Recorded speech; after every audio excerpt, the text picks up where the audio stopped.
Hello, Dr. Tawana Worlds by birth, also known as a disruptor.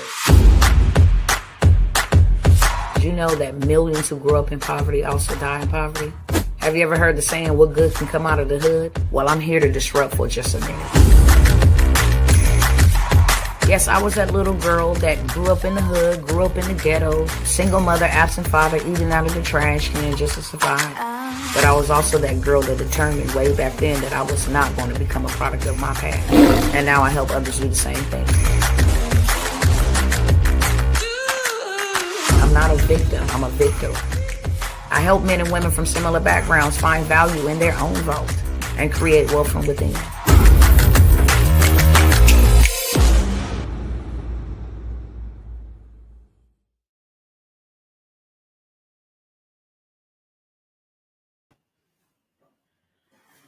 Cousins, what's going on, y'all? What is going on?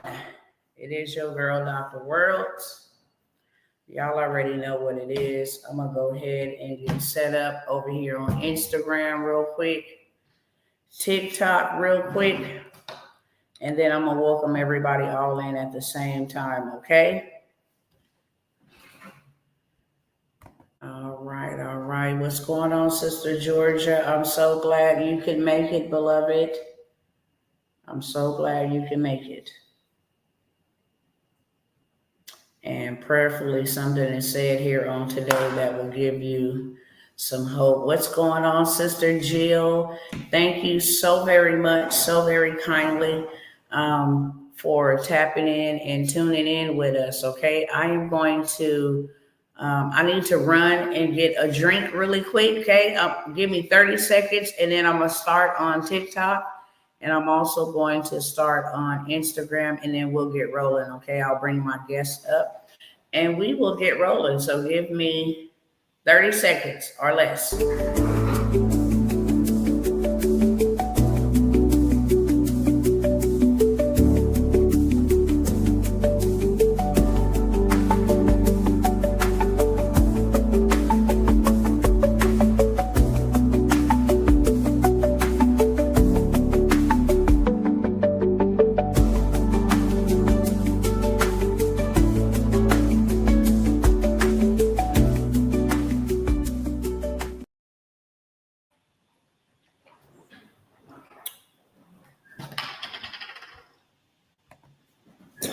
Uno momento. Let me get a drink.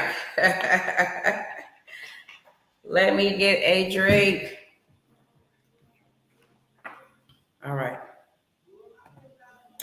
All right, y'all. Appreciate it. It's a lot going on. But we're going to go ahead and get started. I need all my cousins to let me know who's tapping in. I know a few of y'all are going to start pulling up in here in a minute, okay? But for the ones that are on, let me know who's tapping in while I go ahead. Okay. Well, I'll go ahead and welcome my other cousins over here. What's going on, Instagram fam? It is your girl, Dr. Tawana Worlds, and I came by to disrupt. Y'all already know how I do it, okay? If you are here for the first time, as well as TikTok, what's going on, cousins? If you guys are here for the first time, YouTube, Facebook, if you guys are here for the first time, welcome. If you always spinning the block and coming to sit down with your girl, Dr. Worlds, then welcome back. Real quick, we have a powerful topic here on tonight. And I need everybody and their grandmammy and granddaddy to share this with everybody everywhere. It doesn't matter if this is your situation or your story. It is a learning experience for us all as adults, as humanity, as human beings, to be mindful of what people are going through, what people have been through, and how you can actually help, okay? I decided to turn my pain into power. God ain't finna give me all this pain to just have this pain on me like this. So I'm taking the pain and I'm turning it into power. I'm gonna ask y'all over here on TikTok to go crazy on the hearts. That is what helps me beat the algorithm. Y'all already know it's us against the robots right now.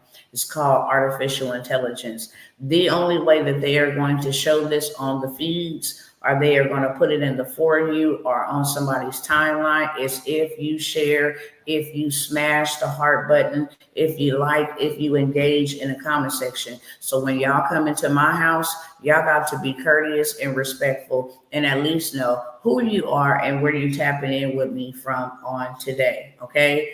We are going to be talking about sibling grief. This is part 2.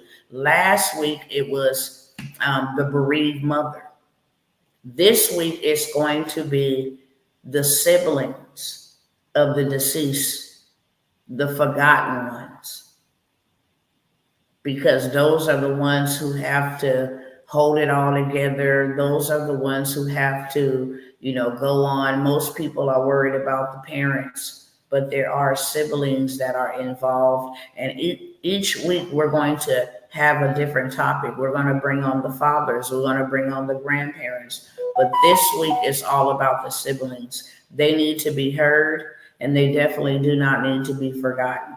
And sometimes we as grieving parents, there's some things that they, refuse to share with the parent because they don't want to hurt the parent, or they don't want to, cause the parent more emotional trauma. So they bury things.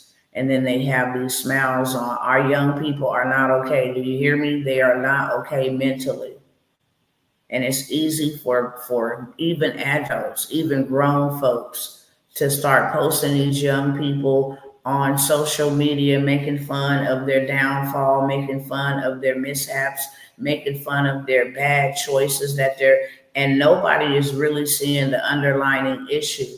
And right now, we in America, sad to say, unfortunately, our new normal is child loss, sibling loss, grandson, granddaughter loss.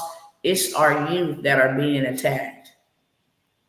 And this is a ploy of the devil, of the enemy. And so I decided to turn my pain into power and to give our young people a platform. So even if this is your situation or this is not your situation, when you come by here and you start talking truth like this, they're not going to want to push this up to the forefront. But everybody and their mama need to hear this so that you know how to address, understand, have compassion with the young people, especially with children who done lost their siblings. All right. So with that being said, I'm going to ask everybody right now to take 30 seconds to share this. If you are backstage and you can hear me, you can actually share this stream yard. We have thousands upon thousands of young people that have lost siblings in the last 3 years. I need everybody and their mama on this platform. I want y'all to invite the young people. I want the people sharing their story to invite their friends and people around them, because this is your opportunity to tell your truth and tell how you feel. I want you to invite your parents on here so that they can hear how you really feeling and how you have been affected, okay? I have done my part. I have shared everywhere. I'm live on 3 platforms. Now, we all got to lift a little bit of weight. The grandparents that's on here, the aunties that's on here, I don't care. A lot of people have this mentality that if it's not their child, they don't care. If it's not their situation, they don't care. But let me tell you, there are thousands of young people that are no longer here and will not be here tomorrow. And we, as the older generation in a sense, and even the elderly, we have to know what to do so that we can help. So this is going to be about hearing the siblings of deceased children. And I'm a big advocate because my son, one of them, was one of the 300,000 young people who lost their life due to fentanyl. And then my other son was one of the hundreds, if not thousands, because when he passed in 2018, he was like 700 and something. So I don't know what it is in 2025. There are children, young people from domestic violence, from a lot of different things that are going on that are no longer here. Their life has been cut short, and they have younger siblings, they have older siblings, and those siblings' lives are affected greatly.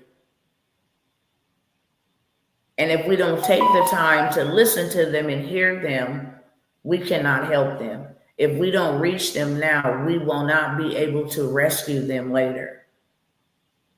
So please share this over here on TikTok. Go crazy on the hearts, and we're going to go ahead and get this started. My sister want to know how to share it. I think you just hit like, let me see. I think you hit like that plus sign on your end. It's a plus sign. Thank you, Ramona. Thank you. Go crazy on the hearts. It's free. The share is absolutely free. It don't cost nobody anything. Share this like y'all share them celebrities you don't know. Share this like y'all share them politics y'all be up on here fighting about. Share this like you share gossip and you share tea. Share this. Absolutely. Share this. And let's go. I'm going to go ahead and give y'all the intro, and then I'm going to bring my guests up all at one time. And you guys are going to hear from them, because we need to listen. Adults, parents, we need to listen. We ain't been doing enough listening. We've been doing a lot of crazy things, but we need to listen. Are you on Facebook? I have her share it from. You guys share it on Facebook. If you guys don't know how to share it through the StreamYard, then go to my page, Tawana Worlds. Lala, you guys can share it, and then they can share it from your page, and just everybody share. Okay, I appreciate it. All right, so with that being said, I'm going to open us up. Excuse me, as I just said, a lot of the times we don't know what the siblings go through, and this is really near and dear to my heart, because I have 9 children in total. 2 of them are now deceased, and it has broken me in such a way that I'm still trying to pick up the broken pieces in my life. And honestly, I do not know how to help heal my children. The worst thing to be is to be broken from the loss of your children, and then to be broken because you can't heal your children. We as parents, this is emotional, y'all. Let me just take a breath.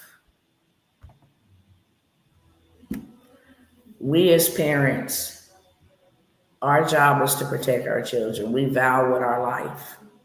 It's a job we sign up for that we don't ever get paid for. And we'll do it with joy, with pleasure. We'll get up early. We'll do all these sacrificial things for our children. When they sick, when they fall down, when somebody's bothering them, you're just known to be a protector. And when you have lost children and you cannot protect them, that is just catastrophic. It is catastrophic. And you have other children that are absolutely broken. And you just don't know how to help. I mean, to the best of you, that motherly instinct still kicks in, you know? It comes with PSTD, it comes with trauma. And you're functional. You're just functional. Because you're trying to figure how to live your life after death and put those pieces that were broken, those holes that you have on the inside, you're trying to heal those and still go forward. But you got children that are bleeding. We don't know how they feel from a sibling perspective. We do not know how they feel from a sibling perspective. just as well as they don't know how we feel from a mother's perspective. And one of the hardest things is when you lose a child, you're not honoring them above your other children. You just trying to hold on to what you have left. So you try to keep their memory alive, even though you don't get no new memories. So you try to keep the old ones alive because you don't get no new memories. So it's an unbalance because those children are seeing like, wow, maybe, they don't care about us. I'm sure they have these thoughts. I'm sure they have these thoughts. They know we care, but they feel neglected, like nobody's really checking to see how I'm really doing. And so I want to give them a platform. And I'm just asking you guys to share this. It's free. There's so many of our young people go crazy on the hearts. It just helps me get to the For You page because I want their voice to be heard. And I want their parents to hear. Because we be so discombobulated. We're still trying to come back to reality. Because when something so tragic like that happens, you're not living in reality.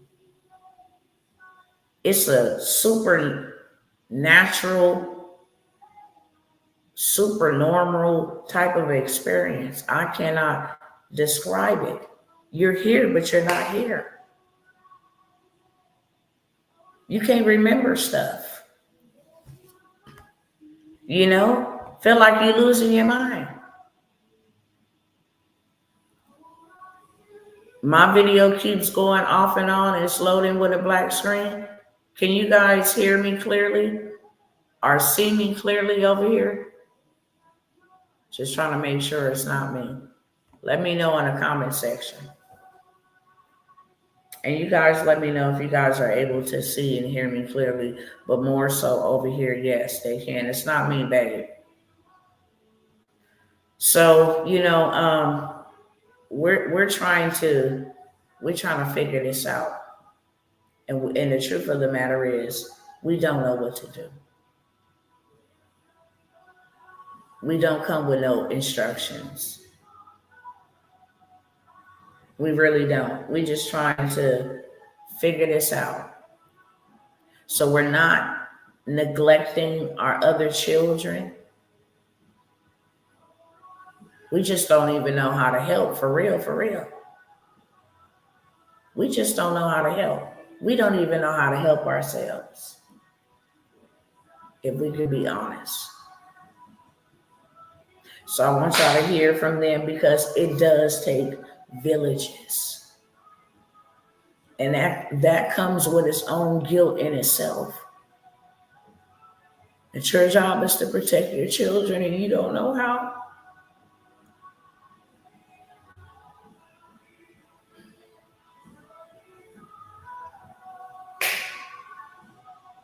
But I want every child represented on here today or every sibling to know that it's not intentional. If you're upset with your parents because you feel neglected, forgive them because they don't know. They just don't know. And it takes villages to raise children. They don't have to be your children. If we all do better as a society, we will have a lot more peace. We would have a lot more happiness. We would have a lot more productivity. Check on these young people. I love kids. I love young people. If I could have had 20 of them, I would have because I love children. And I love to protect them. And so even in my pain and in my grief,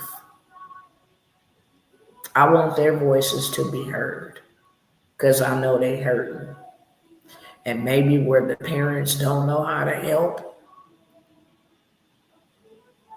Because when my kids come to me personally, crying about their sibling, and I can't help them,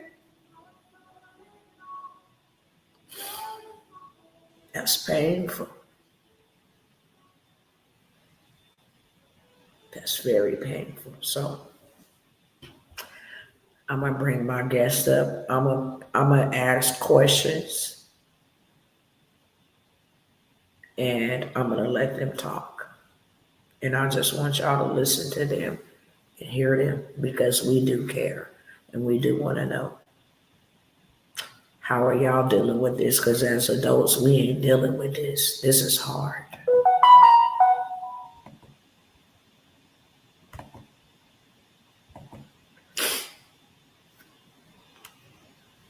Let me make sure. Is there another one in here? No. All right. So we have Lonnie, we have Montreva, we have Lala, and we have DeQuajane. Um, and there's one more that's coming, Shanti. These are going to be your guests. There's two more that's coming. There's two more that's missing. But we're going to go ahead and get started with, let's see who I'm going to call on first. I'll call on, and I know she's going to get me. I know my child. I know my child. I know she's going to get me, but you are up, Montreva. You guys don't have to come on camera. Oh, If you don't want your identity, um, revealed right now, that's fine. If you do want to turn on your camera, then you can. Um, but I want y'all to be as comfortable as possible while you just sharing your story. And let me grab some tissue, y'all, because I'm gonna be sitting up here looking two-tone because the makeup didn't ran everywhere. 1 second. can y'all hear me? Yeah, we can hear you. Okay, cool. Okay, let me know when you get back so we can get ready.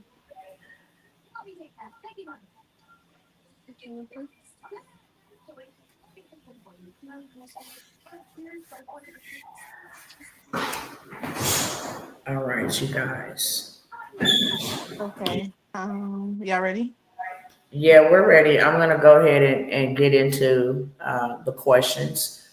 Okay. I want to welcome everybody again. This is the sibling side of the story, where brothers and sisters get to speak. Um, this is for the siblings who were told to be strong, for the ones who had to keep going when no one asked how they were doing, and for the parents watching. I pray this episode helps you hear your child's heart in a way you have never heard it before.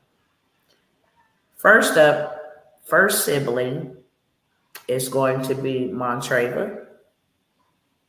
Um, I'm Hey. gonna I'm gonna ask her a question, but I want everybody to go ahead and write down the question if you can, possibly, because I want you to remember these questions because these questions are all going to be for everybody. I am going to ask everybody to mute their phone except Montreva, and then when it's your turn, I'll ask you to unmute to speak, just so there's no feedback and stuff like that. Okay. Welcome, Nana the Barbie. I'm glad to have you here, honey. Thank you. Thank you. You're very welcome. And yeah, we're gonna go ahead and get started. I'm gonna go ahead and mute everybody's microphone that is not muted except Montrella's, and then I'll unmute you when it's your turn. Okay. So the very first question I want you guys, I'm asking it to Montreva, but I want all of you guys to answer these questions when it comes your turn. Number one, can you tell us about your siblings and who they were to you? Take 2 minutes to tell us about your siblings or sibling. My children have two siblings. but try to take at least 2 minutes to tell us who they were and what they mean to you, or meant to you, still mean to you. Okay, so my two siblings were Kavan Ray and Kivarian, and they was the boys. They was born after me, so basically, like they was the babies before the babies. Um, and those were my best friends. When my older sisters had left the house and moved out, it was just me and my brothers. Mind you, they're younger than me. Not too much younger than me, but like maybe 2 years behind me. So they was my best friends. And I was closer to the one who was right after me, which is Kavan Ray. Like we stayed fighting, but we was really close at heart. Like we stayed arguing and stuff like that. And not really too much arguing, but we stayed like going at it. But that was still my best friend. And Kivang was my best friend also, but he did his own thing, like, But how it affected me, honestly, I could say that like it's not. No, no, no, not how it affected you. The second question is going to be, we were just saying, first question was who they were, and then, Mhm. tell us about your siblings and who they were. The second question is going to be, what's the first memory that comes to mind when you think about Kavamri? So the first memory that I think about it's literally so many, but the funniest one was before he had passed, we was in Las Vegas and I had got one of those tall, I forgot what you call them. It's like one of them tall drinks. Mm-hmm. And I forgot what you call them things, but if you've been to Vegas, you know one of those tall drinks. Make a long story short, we had just, mind you, we had just like got done arguing or whatever the case may be, and I had a long one of them tall drinks, and I Mm-hmm. was I was drinking it, and if anybody who know my brother, they know he's a pest. They know so I'm just drinking my drink, and he like, look at you over there drunk, huh? He just get to bothering me, so I'm like, boy, leave me alone, and I'm drinking it. I'm like, I'm drinking the drink like no tomorrow. And he just being annoying. He like, look at you, you over there getting drunk, huh? He just and he starts laughing, but his laugh alone will make you laugh. So as I'm drinking and I'm with my other sister Shanti and we walking down the street, he just on the phone. I mean, he just like on the side of me, just rolling, just in my ear, like, look at you, you over there drunk, huh? So I'm like, boy, leave me alone. And I drunk it all, and that was my best memory with him because it was like that boy was he was really the life of the party, and he was really funny. Like you could be sitting there and he could literally make you laugh for no reason, So I Yeah. feel like that was my last best memory with him. Okay. What about Ryan? What's the first memory that comes to mind when you think about him? When he called me, my last good memory with him. And all my siblings know this, and I tried to change because I'm the sibling like who don't be answering the phone. So because I be like, what do they want? They don't want nothing. Like, why are they calling me? So I try to change that after Kid Ryan passed because I remember my best memory with him, and I'm my best, but I feel like it was a funny memory with him. Was when he had went back to Alabama with you, and he was out there getting spoiled, getting clothes and stuff, and he was blowing me up. I think it was on Easter, and I'm like, boy, I'm like, me, I don't know why I'm not the agitated sibling, but I just be like, I'm just real short with it. Like I be like, boy, what? He was like, look, I'm out here with mama, and I got so much clothes, and I'm doing this and I'm doing that. I'm like, boy, you blowing my phone up to do that? And he was like, yeah. He like, but we sit on the phone and we chopped it up for a little bit. He was telling me how he liked it out there and stuff. And I'm like, if I could just get him to, I mean, it's not the best memory, but I feel like that's a good memory for me because I'm like, that was my last time talking to him. So I'm like, if you could, I'm like, you out there getting spoiled and stuff like that, and he was like, yep, and I'm like, that's good. I'm like, you just called to tell me that? He was like, yeah, I just called to show you my outfit and stuff. I'm like, oh, okay. that was my last time talking to him. So I think about that memory a lot. Okay, yeah. Whatever memory is yours. You know, it's not a well, that's not the best memory. That's your memory, and that's the memory that comes to mind when you think about it. Okay. So do you remember the day you found out they passed and what was that moment like for you? Well, for Kid Ryan's, it was just like when we got the call that he passed, I was like, I couldn't believe it. Like I couldn't believe that he had passed, that happened to him.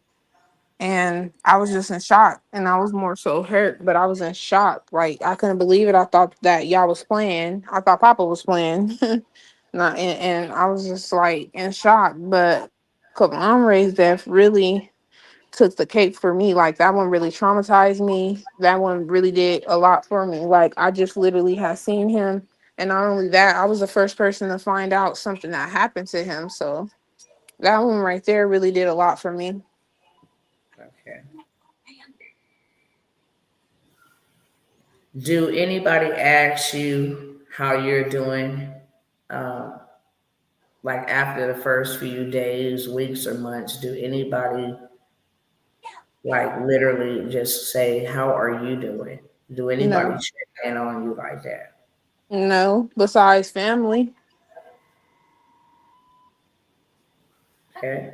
I have nobody that checks in on me and asks like, "Hey, how you doing?" Not a spouse, not a friend, not a none of that. It's just family, strictly family. If we not talking, if I'm not talking to my siblings, then that's really it. I really don't have nobody that'll check on me and ask me like, "Hey, you good?" Or, like not even on the time when it comes to they death dates and birthdays, and we gotta remember that. And it's like you think like people will be like, "Oh, you good?" or stuff like that, but it's like nobody says nothing. Yeah.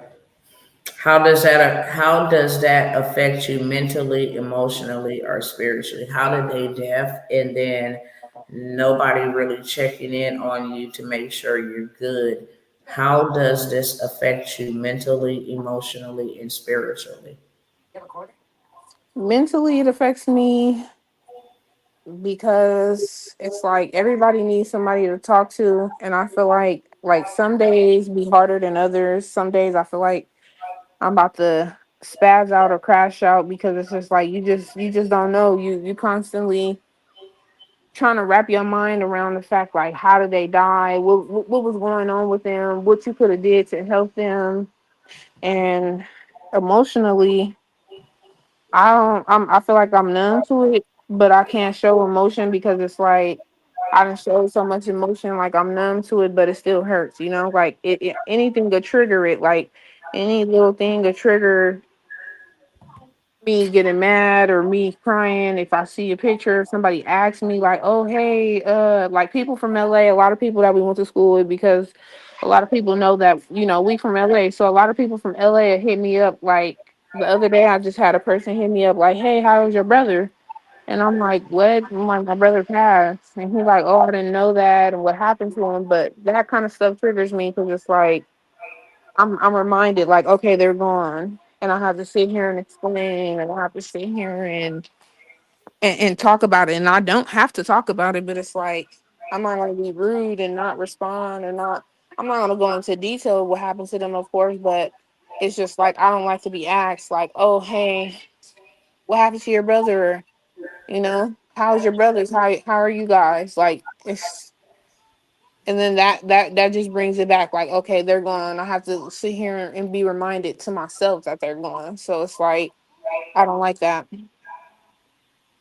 Okay. Okay, got you. And next, I'm going to ask, do you or did you ever feel like you're just invisible during the whole grieving process? Like, Um, So I didn't feel like I was invisible, or like I didn't feel like you forgot about us or nothing. I just felt like I was seeing a post that you posted, and I didn't understand it at first, as explained to you before. I didn't understand it at first from your perspective. So when I used to see you post statuses and was like, "Oh, I miss my two best friends," and stuff like that, I used to just tell the girls, well, tell my siblings, my sisters. I used to be like, "Dang, like, I ain't we mama best friends?" Like, and I know it was like not in a sense like, oh, them not my best friends, like I know it came from a place of boys are more closer to their mom. So it's like they really was your best friends if you think about it. Like we your best friends too, but they loved you down. Like if they could be in your skin, they would. And it's not like I know that you wouldn't do the same. You would do the same for us if the shoe was on the other foot. So I had to think about it like she not saying it like that, or she not forgetting about us. It's just that's just how she feeling at the moment. Like those were your two oldest sons before Redeem. If anybody never knew, like those was your two sons for a long time. So it's like that you have every right to feel like that. But I've never felt like you forgot about us, or you just pushed us to the side, or you just like never felt like that. But I did kind of feel some type of way. Not really feel some type of way, but I would just wonder, like, okay, are we not her best friends too? Like stuff like that.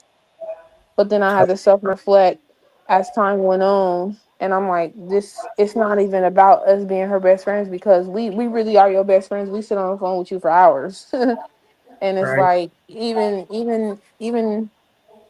with that, like I know that the boys, they mean a lot to you. Those are your sons. And like as we sit on the phone and we talk about it all day, it's like they really love you. We love you too, but they really love you. Like they love you down. I know that for a fact. So it's like it's nothing like a mother and a son bond. And, I don't have kids, so I really don't know the depths of how I feel. I just see from like how you grieve upon them, and how I know like them is your kids, and I know that you love them. So that's why you grieve them the way you do. Yeah. Well, thank you for sharing that. And you have shared that with me before, but that's very important for other people, to hear too and to understand, because it does seem like you post your other children, you know, the ones that are not here anymore. Like I stated in the beginning, like everybody knew my sons, my all my kids. Anybody that know me know all my kids are my best friends. We grew up together, literally. All my kids, we all grew up together. It is so abnormal to not be together because we all grew up together. I was 16 when I had my first child. So I grew up with my children. By the time I was 23, 24, I had six children. So I grew up with my children. I didn't, like try to paint a picture that I was not. No, I talked to my kids like they was my friends, but made sure they respected that I'm gonna give it to you real raw and uncut. But my boys, they were like, y'all know what girls, they go off and do their thing. It's the whole little attitudes and all of that. The boys, they don't care what you do. They really don't care what you do. You can stink. You cannot have a shower for a million days. Your daughter might be like, "You stink." Like, "Our girl, you smell, mama." But the boys is going. They're not gonna care. So it's like really different um, in that aspect. With my daughters, I wanted all of my daughters, especially when I found out I was having daughters. When I found out that I was pregnant with my first son, I didn't even want any more children after my four daughters. I just felt like if it didn't happen in those four, I wasn't going to have no more. So with my son, I contemplated unaliving him for almost 6 months straight. Just because, and it's like God kept telling me, no, this is your son. and I sent him to you. So there was a special bond there because I really was. I every day that I looked at him, I'm like, dang, I was gonna really get rid of this kid, and like he's my best friend. So it was a different, he was like the first man that ever won over my heart.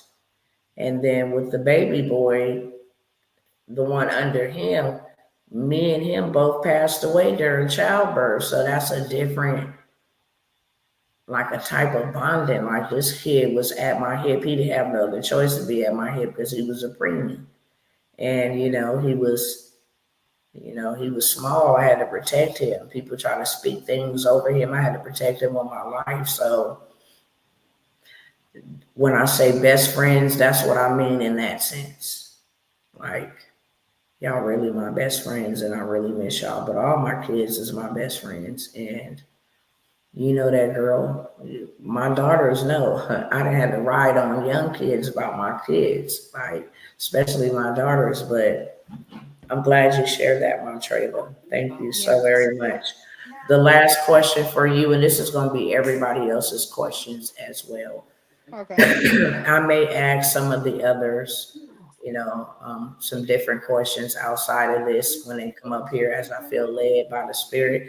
But the last question would be, if you could say something to your brothers, what would be the last thing you would say to Kevin? And what would be, if you could say something to them right now, what would you say to each one of them? And after you answer those two, I want you to tell, whether it's parents, aunties, family, friends, whatever, just like how much you do as a human being need other people. And that's being vulnerable, and that's okay to be vulnerable, but to just express your heart. What would be your 1 minute closing sentence after you say your, what would you want to say to your brothers? If I could say something to them right now, I would just tell them like I love them and I'm living for them right now. Like I don't how do I say it? Like I keep going off of the strength because they not here. So when I think about I'm having hard times and stuff like that, like I tell both of them that I love them dearly.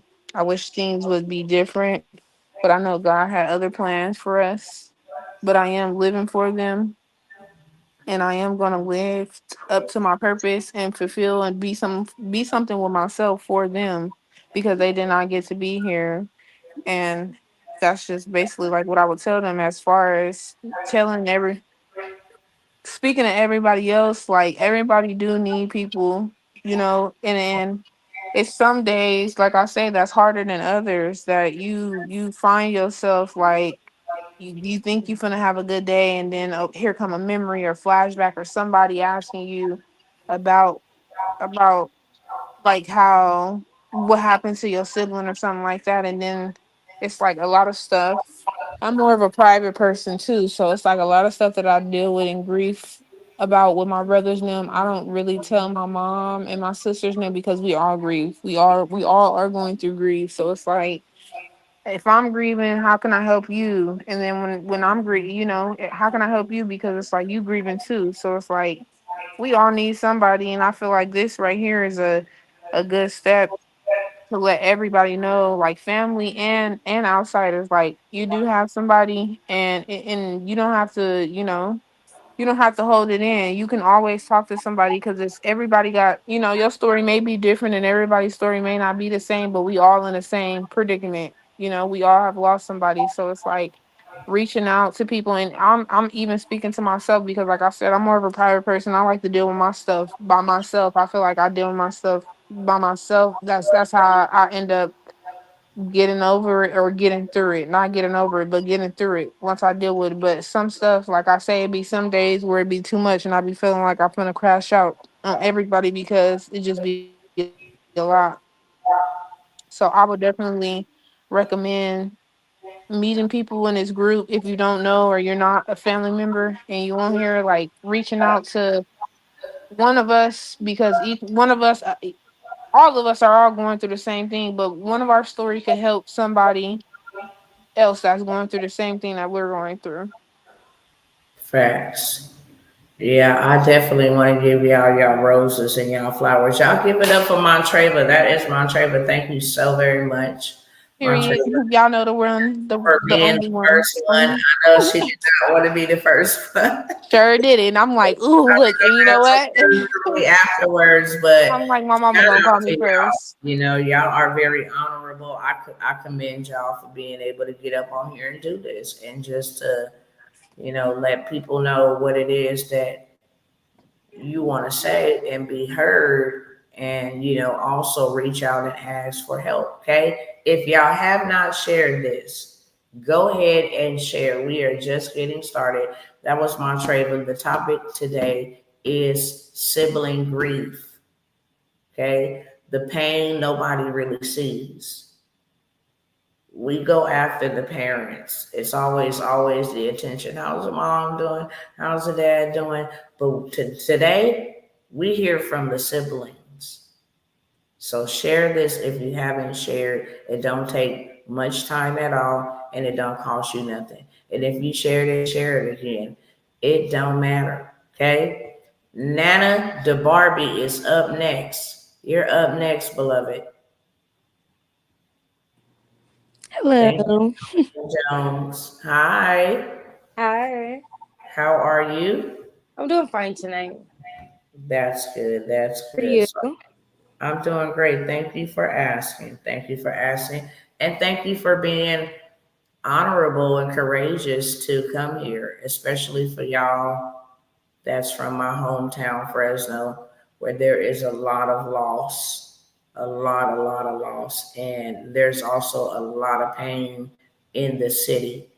And, sometimes back home, people try to use your pain as ammunition for, to say mean things and get under your skin. But, you know, I really commend you guys for coming here. May this be the start to getting some real healing for you all. And I want to thank you for speaking on behalf of your loved one, even on behalf of yourself. So I want to first start off and have you take 2 minutes to tell us about your sibling and who they were to you.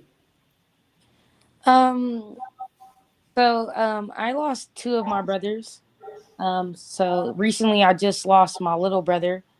So to me I would say like they both of them were everything to me. Like my older brother played as a dad to me. My little brother played as somebody that I would like a role model or somebody I would follow. He just had Hmm. that leadership in him. Both of them had that leadership in them. They're very quiet. They scope the scene. They're their own person, but when they come around, it's much love shown. It's much love given. You know. So and then I lost my parents very at a young age as well. So like to me, like my brothers mean everything to me. Like they were everything to me. Like if I can go back and relive everything, I would. Yeah. So that I would say like they were my everything. They were my parents. We were also not only were they my siblings, they were my parents. We taught like everything we learned together. Everything that we bought together. It was just a more of a sibling type of thing on my Yeah. type of more than a parent or anything. It was all my siblings are all I have really. So for my two brothers that I lost, they were they were everything. They were the leaders. They were the glue of the family really. Yes. Well, I'm so sorry to hear that. That is very sad to hear. And wow, that's powerful. That's a powerful story. For one, to lose your parents and then have your siblings step in as parent figures, and now they're both, are those your only siblings or you have other No, siblings? my mom has 11 kids, but taking losses like that, it seems like you never winning. You Yeah, know, I yeah, lost right. my brother, I lost my first brother in 2020 and then have to turn around and bury my younger brother in 2025. It was just like back to back to us cuz we were still grieving the first brother that we lost. and then to turn around and have to do it all over again, it was like a slap in the face, kind of like. Yeah. It knocks the wind out of you. Well, Yeah. I'm very sorry to hear that. I really am. I want to ask you the next question. What's the first memory that comes to mind when you think about them? Um, I would say for my first brother, Delvin, that I lost, like he was so strong. Like no, he would never let you show it that he didn't have nothing. Like he'll give you his last dollar, anything. Like he'll give you it with a smile on his face, with the biggest smile on your face. He makes sure that you're straight, not Mm, telling you that anything that he's going through. And then for my little brother, DJ, I would say like, he always kept a smile on his face, no, regardless of what was going on in his life. He already been through enough, lost it all, done it all, seen it all, but he, regardless of what was going on in his life, he always kept a positive attitude, always stayed around for his daughter, and mm. always kept his siblings very close to him. Mhm. Wow, amazing, amazing men. May I ask how old were they when they passed? My older brother Delvin was 19 years old when he passed away, and then my little brother, he just turned 21. The recent brother I just lost, he just turned 21 in December, and he's actually the day after me. So basically, my twin, my birthday twin. Never Okay. celebrated a birthday without him. Never been without him on no holiday. It was just always me and him. We got the same birthday. We was always clicked up together. And he just recently passed? Yes. Okay. Yes. Do you mind sharing what happened to them? If you don't have to. Anything you don't want to answer, you Uh, just I say don't. yes. I don't really want to speak about how he passed. It was Okay. just, um, Yes. people lose people, in hurtful ways, and people make some decisions that they can't come back from, that they wish that they could during that time, and I feel like for me that was those were those moments. Okay. Got you. Um, do you remember the day you found out that they passed? What was that moment like for you? For my first brother, when it passed, it was literally I felt like I was in a movie. Like literally, I was sitting at the table with my friends. I was having my first job. I just got my first check. So I was sitting at the job. I was sitting at a very nice like dinner place with my friends, with three other of my friends, and then my big sister called me, and I answered, but she was very like gaspy, like running for breath, tight, out of breath. So I just like hung up on her because I really couldn't understand her at first. And then she called me again, and then I answered, and I was more like I heard her more clearly, and just broke my heart. Like that was he was everything that I had. Like, especially that my first brother I lost, like I'm named after him. Like there will be no me without him, literally. So Right. he literally like made me who I was. I grew up with him. We only like 11 months apart. That's my Hmm. baby. I'm Hmm. his baby. And then so that's how it was for my first brother. With the second brother that I recently just lost, I feel like with him, like I said, he my birthday twin, like we the same sign, we everything. Like I feel like he understood me. Like if nobody could, then he could write a whole book about me. If I couldn't be on this podcast right now, he could probably be the one that would be right here telling my story. You know, probably Hmm. in the best sentences ever. He was so lyrical, and I just felt like not his time. Like he Yes. he was very great, a very intelligent young man, very strong, very head forward. He loved his family. He'll do anything. So when I got that call about him, it was just like I already lost a brother. Like I don't know. For me, I felt like why would God put me back through this? Like I already lost so much. I lost my mom, my dad. I already lost a brother, and now I'm turning around having to do it all over again. For me, it was just like why. That's Yeah. all the questions I had was why. Right. And that would be my next question. How did all of the deaths of your mom, your dad, your brothers, I know this is siblings, but how did their grief affect you or their loss affect you mentally, emotionally, and spiritually? I would say every day it affects me because now that I'm getting older, I recently just had my own kid. So like now, I already lost my mom and my older brother Delvin before I even had my child, but I did have my father still and my little brother. So they were here. They were actually here to see me, be a mom and see me in that mode.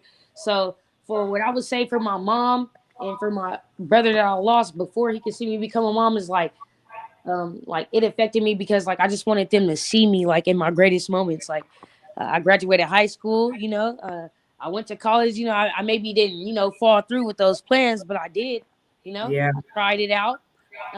And I just hope that like I hope that like they see me every day, that I'm grinding every day, I'm doing everything that I can, and that I'm making sure that my son know exactly who the people that he lost. I'm making sure that my little brother know that his daughter, like I'm making sure that I'm around for my little brother daughter, because like I said, like, and it's so crazy because I lost my little brother and we the day apart. Our birthdays are a day apart, and then we both had kids in the same month. They're only 14 days apart, so it's Wow. like I'm making sure that I'm also being there for my little brother daughter as well. Got to make Yeah. sure that she know that my brother was somebody a legend, you know, Yes. very intelligent, very smart, very head forward. So I'm just trying to keep everybody memory alive. Everybody, my mom's, my dad, and both of my brothers. Okay. So, and thank you. That takes courage. It really does. Thank you, thank you. It does take courage. Um, have you felt invisible at all during the loss of everybody? Have you Oh felt? yes, all the time. Like I feel like I'm walking in a body. Like I don't know, this is a song recently, but I feel like I'm walking in a body with no soul in it. It's like I'm out here doing all these. I'm doing everything that I'm supposed to do, but it's like the people that really supposed to see me doing this, they not here no more. So like it's ups and downs to this death. Like Mhm. especially like it's like normal to lose like a parent, but like when you lose a sibling, like I'm used to growing up with you, baby. Like I like we woke up in the same house, same room, same bed, Yeah. same like I Yeah. really know them for who they are. I can write books about them. Like Right. if anybody can know them for real, it's the siblings. If anybody can write a book about anybody, is your siblings can tell you more. Right. Exactly. So Yes, they can. so Yes, I they. would just say like to them like I said, I'm just keeping their memories alive, making sure that like but also like I'm not trying to die with my siblings, if that makes sense. Like I'm not also trying to like lose myself in that Yeah. process, like Yeah. grieving as well. I was going to ask you where do you stand spiritually at this point? Like, where do I you stand say like spiritually? sometimes it get hard. Like sometimes like I'm not gonna get on here in this app and just try to play like I just got it all together. Like losing everything that I lost, being a person that being that so much that I lost. Like sometimes you'll have your hard days. Like I just can't do it. I can't get up to do this. You be having the energy to do it, but it's like you just can't. Like your heart, like I don't want to do this because I feel like I'm having too much fun and they not here to like have that fun Right. with. Right. So it's hurting Yes. my heart for me to like have fun and to celebrate these little moments in my life because I feel like I'm being selfish with my time. Yes. So I would say like it's ups and downs with this. I feel like my heart, I feel like I'll always stay wondering. Like Yes. I always got questions, and it may be like weird to say it out loud, but like I'll always have questions.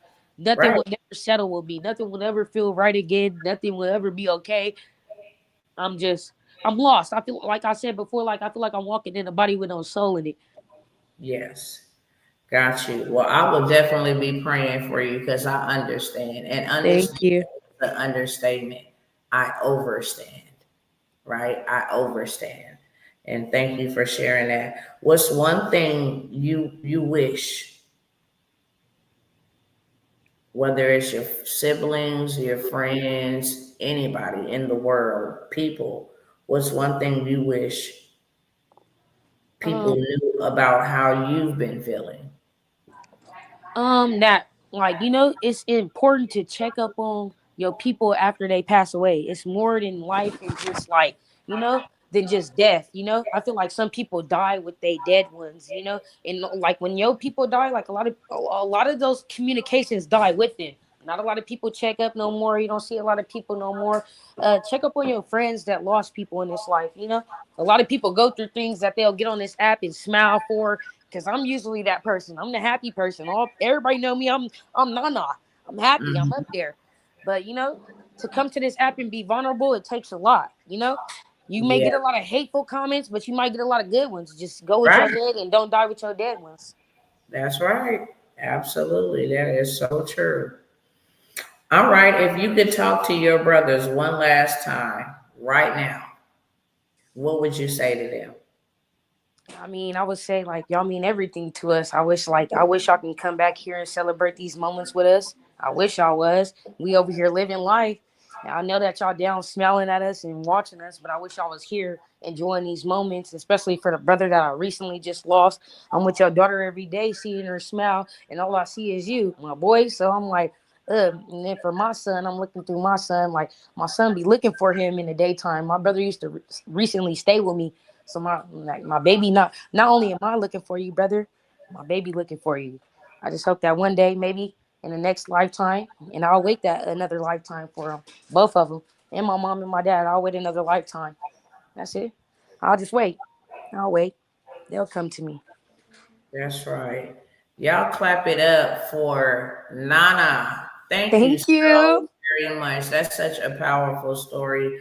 I hope one day in a healed place, and you don't have to be healed to start writing, but I hope one day that you would share your story, not just on this platform, but around the world. You have a powerful story. Everybody here represented, Thank you. because one is a lot, but two is way too many to lose for siblings. So I am so glad that right along with my other babies that you guys came out here and was able to share that, because it's not easy. And thank y'all, TikTok. Appreciate y'all. Y'all know I Thank you. love y'all. Thank you. I didn't want to interrupt the interview, so when I throw up the hearts, just know I'm sending you love. Yes, so thank you so very much. All right. Do you want to say their names so everybody know their name? You can say their name in the chat. What's your brother's names? My brother is Long Live Delvin and Long Live DJ. Long live Delvin and long live DJ from Nana. All right, thank you. Thank you so Thank you. Thank very you. Thank you much. guys for having me. Absolutely, absolutely. And when it's all over with, I'll clip these up and have, my daughter send you the clips in case you want to keep them or Yes. post Of them or course. something like that. Yeah, for sure. All right, next we have up, we're going to call Dequajane up. We're going to call Dequajane up, who is, you have to unmute yourself. My oldest daughter, Delvin and DJ. Yeah, that's their name. Thank you for saying their name. We have Dequajane coming, and this is my oldest child. And she's going to share her truth from a sibling's perspective about her loss. Okay, you guys, make sure y'all encouraging them up in the comment section, because it ain't easy, and I get it. Trust me, I do. You ready, Nene? Hold on one second. I see her here. She's here, but I can hop on. She ain't ready. okay, you ready? Yeah. Maybe she don't know how to unmute. Let me see if I can unmute. All right. Can't unmute your guest because they chose to mute themselves. Okay, can I be let back in? Yeah. We'll wait on her. Oh no, that's not her saying that she be let back in. You might gotta go out and come in, Nene, or either if you don't want to get on the microphone, then you don't have to. Just let me know in the chat. We'll go ahead and go to Lala.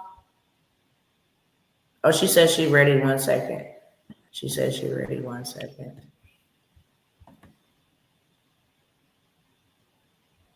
Thank you, Sister Jill. You're such a sweetheart.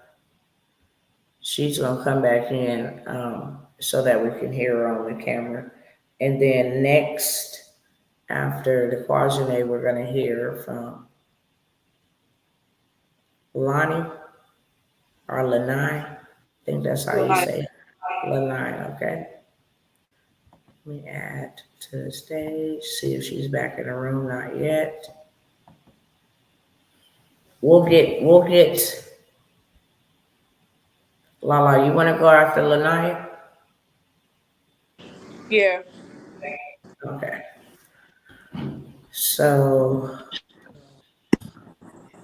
if Varsity hasn't came back in, we will.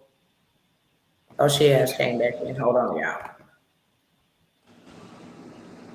All right, You there we hear me? go. I'm sorry. My phone started tripping. Okay, so she's here now. Everybody else that is unmuted, go ahead and mute yourself. Um, Hello, Dequajane. Welcome to, hold on, welcome to Their Blood Cries Out, but we speak for them. This is the sibling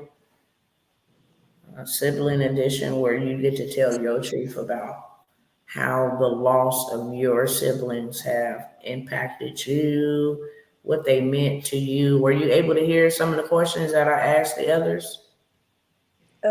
Yeah, some of them. It was in and out. The phone started tripping, so I heard some of them. Okay, cool, cool, cool. Nikita said one of my twins. Okay. So the first question is, can you tell us about your sibling and who they were to you?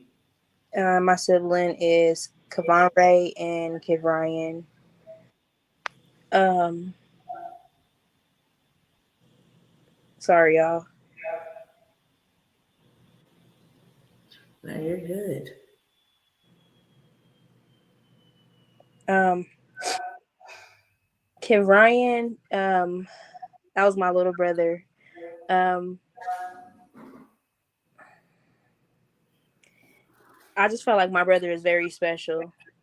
My brother was a gift to our family. Um, as y'all heard, things that happened to my mom and my brother when my brother was born.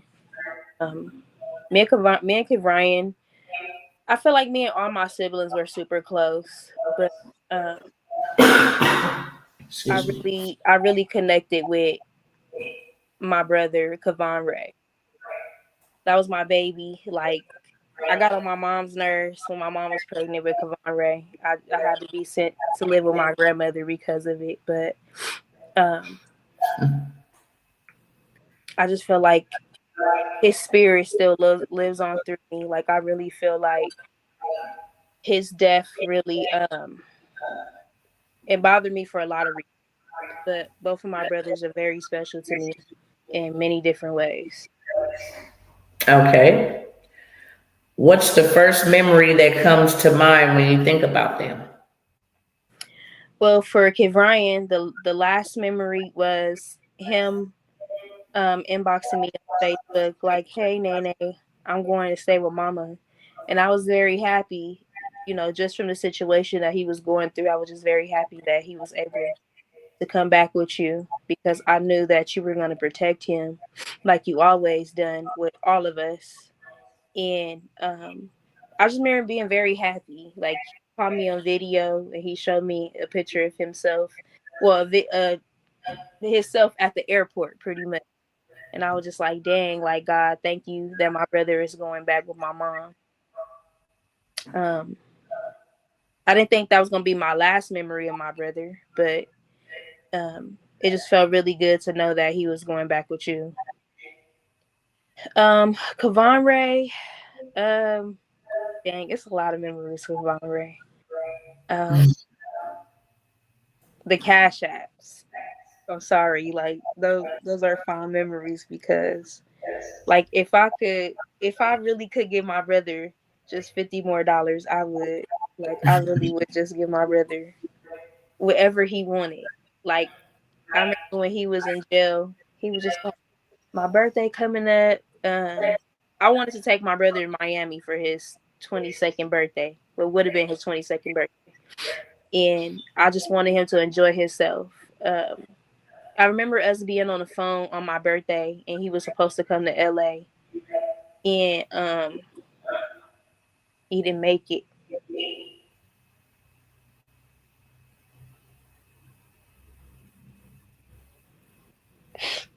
And I still have screenshots of his funny faces and stuff. If anybody knew my brother, they know Kavan was a jokester. Like my brother had jokes for days. When I used to run track, I used to eat Snickers and hot chips. And I remember one time I got third place, and he was like, "See, I told you not to be eating those hot chips and those Snickers." I'll never forget that. That was a funny memory in my life. I miss my brother. I do. Absolutely.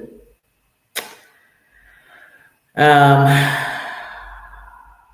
if y'all see me go off screen, I'm gonna have to give somebody else the question. So I go, give me some tissue, y'all. Do you remember the day you found out they passed? What was that moment like for you? Yes.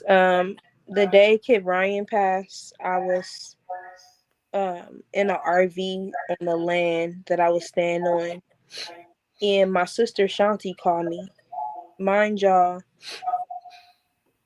my grandmother passed away from stage 4 lung cancer, and I was trying to figure out how I was going to get to her funeral, not knowing that my sister was calling me, telling me that my brother had just died while playing basketball.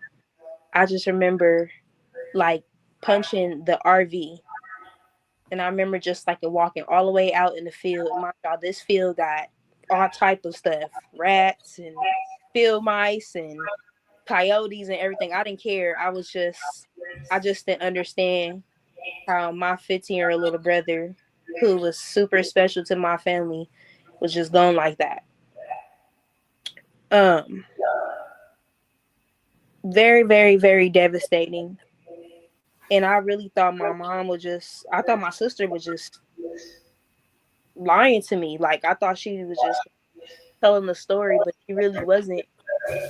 And then just to hear what my mom was going through, like, that's the first thing I thought about was my mom. Like, like Jesus, like, what's going on with my mom? And when I did get to call my mom, like, it was just, I knew it was real.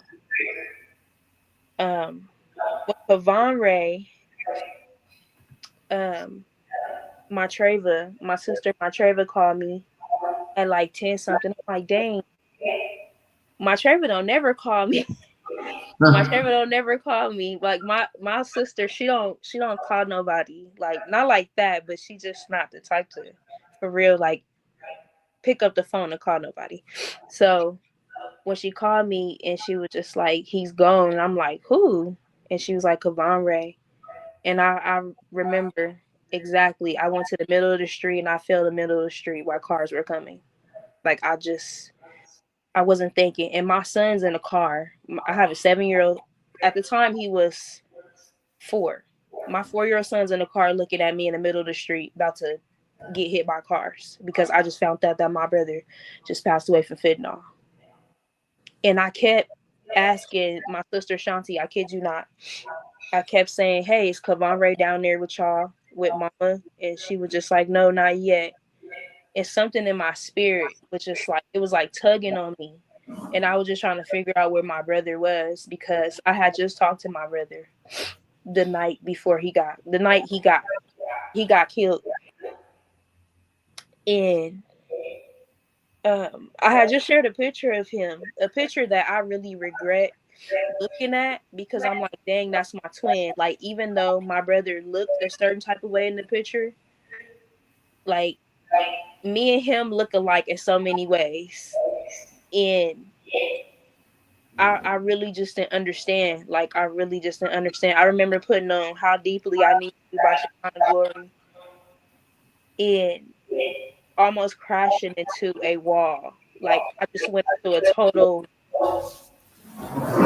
darkness that day. And I just didn't know how to accept that. Okay, I'm still grieving my first brother. And then my brother just now getting out of jail, living his life, and now somebody has killed my brother. Um, Kavon Ray's death really traumatized me. Kid Ryan's death traumatized me because my little brother still had a lot of life to live, just like Kavon Ray had a lot of life to live. But Kavon Ray's death really like did something to me. Like it like took, like she was saying, like your soul left your body. It's just like you living with. It's like you living in this body and you soul like just you just here. Like I feel like it's blank stare. I feel like it's a twilight zone. Like I just feel like I'm just. It's off the strength of God that I'm still here because I didn't really know how to live after my brother died, both of them. to be honest. When I seen Kid Ryan, I couldn't cry, but with Kavan Ray, like I can still remember the screams in my head seeing my brother for the very, very last time. Only because I didn't get to see my brother alive, but on a FaceTime call. That was my last time seeing my brother. So that man, that stuff still relives in my head every single day. Okay. Have you felt invisible or do you feel invisible during this whole grieving process and the loss of your brothers? Do you yourself feel invisible? I do, for the simple fact that I really don't know how to live my life without my siblings. That's all I know growing up. We was always together. We was always in the house together as a family. My all I knew was my mama, my papa, and my brothers and sisters. And just two of them being gone like that, it's just like I don't understand. I try not to question God, but some days it's like when I think about them, it's like hard to breathe. It's like this is real. Like I lay in bed some nights and I just be like, God, like I'll never I'll never get to see my brothers here ever again. That breaks a million pieces of my heart every day. Like my heart, I feel like my heart breaks every single day. Every single day, like I feel that. I feel like I'm just shattered. I'm just super shattered. I totally get it, trust me. And this is the reason why we all need somebody to love on us. We human beings, y'all know. Yeah. We all need somebody. We all want to be heard. We all need to be seen. We all need to be loved. That is what God created us for. And like I told the other young lady, I commend you for all of you guys for sharing your truth so that people know. It's so cliche in our community to just like keep things inwardly and you do whatever, it's just like get through and however the best you have to get through. But we all need somebody and we ain't sweeping nothing under the rug. We need people to help us. We need people to know just how much we're hurting so that we can heal the right way. If we just keep trying to press through life and we don't even have the strength or the momentum to even want to keep going and nobody knows that it's so many people harm themselves and suffer in silence. So thank you for sharing that. Hello, baby. Hi, Nene. Hi mama. Hi, Grandma. I love y'all. We love you too. Love you too. You Where gotta everybody else? mute yourself, grandma. Hold I on, don't guys. even, you know what? I don't even know how. Hold on, mama.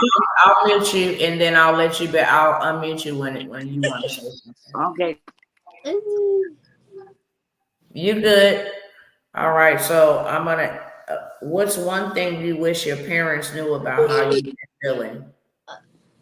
Um, I live in another state away from my mom and my sisters. I live in Kentucky with no family, and this is where I found out my brother passed away at. So, um, some days I just feel alone. Not that I'm really alone because I got God. So I've been really just trying to find another word to say instead of saying I'm alone. But that's how I feel. Like I feel like I don't really have, you know, someone I could just really talk to all the time. I mean, I talk to my family, I talk to my sisters and my mom, but and I've been going to therapy. She's been really helping me cope. Like I thought that okay, I can accept the fact that my brother's gone, but I can't. That's not something you should be able to accept. Like I can't accept that my brothers are both gone like that. Like I would never be able to just say fully, okay, yeah, God, I'm okay, because I'm not. I have days where I struggle, like where I just feel like I can't live anymore. But I have to think about, you know, the things that I've been able to accomplish. Like I'm literally living for my brothers. Like I'm living and answer prayers. Things that I've prayed about. Things that they're not able to do. I am, doing or in the process in life gonna be doing, so that they can see, okay, my big sister is at least doing something that I can't do. Right, absolutely. If you could talk to your brothers right now, what would you say to them? It's okay, Brian. I love you. Um, you still have more life to live. I don't get to see you play college. I don't get to see you play college football. I don't get to see you go to prom. I don't get to see you graduate college.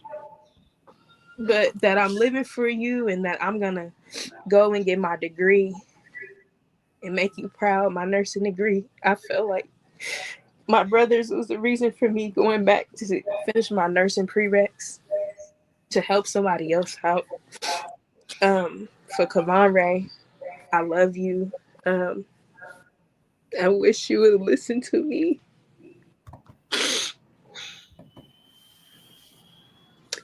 And I know, I wanted my brother to really know that his family, us, my mom and my sisters, we loved him. Like no matter what nobody said, because I know a lot of people was in my brother ear about his family, like his real family that loved him, that knew him.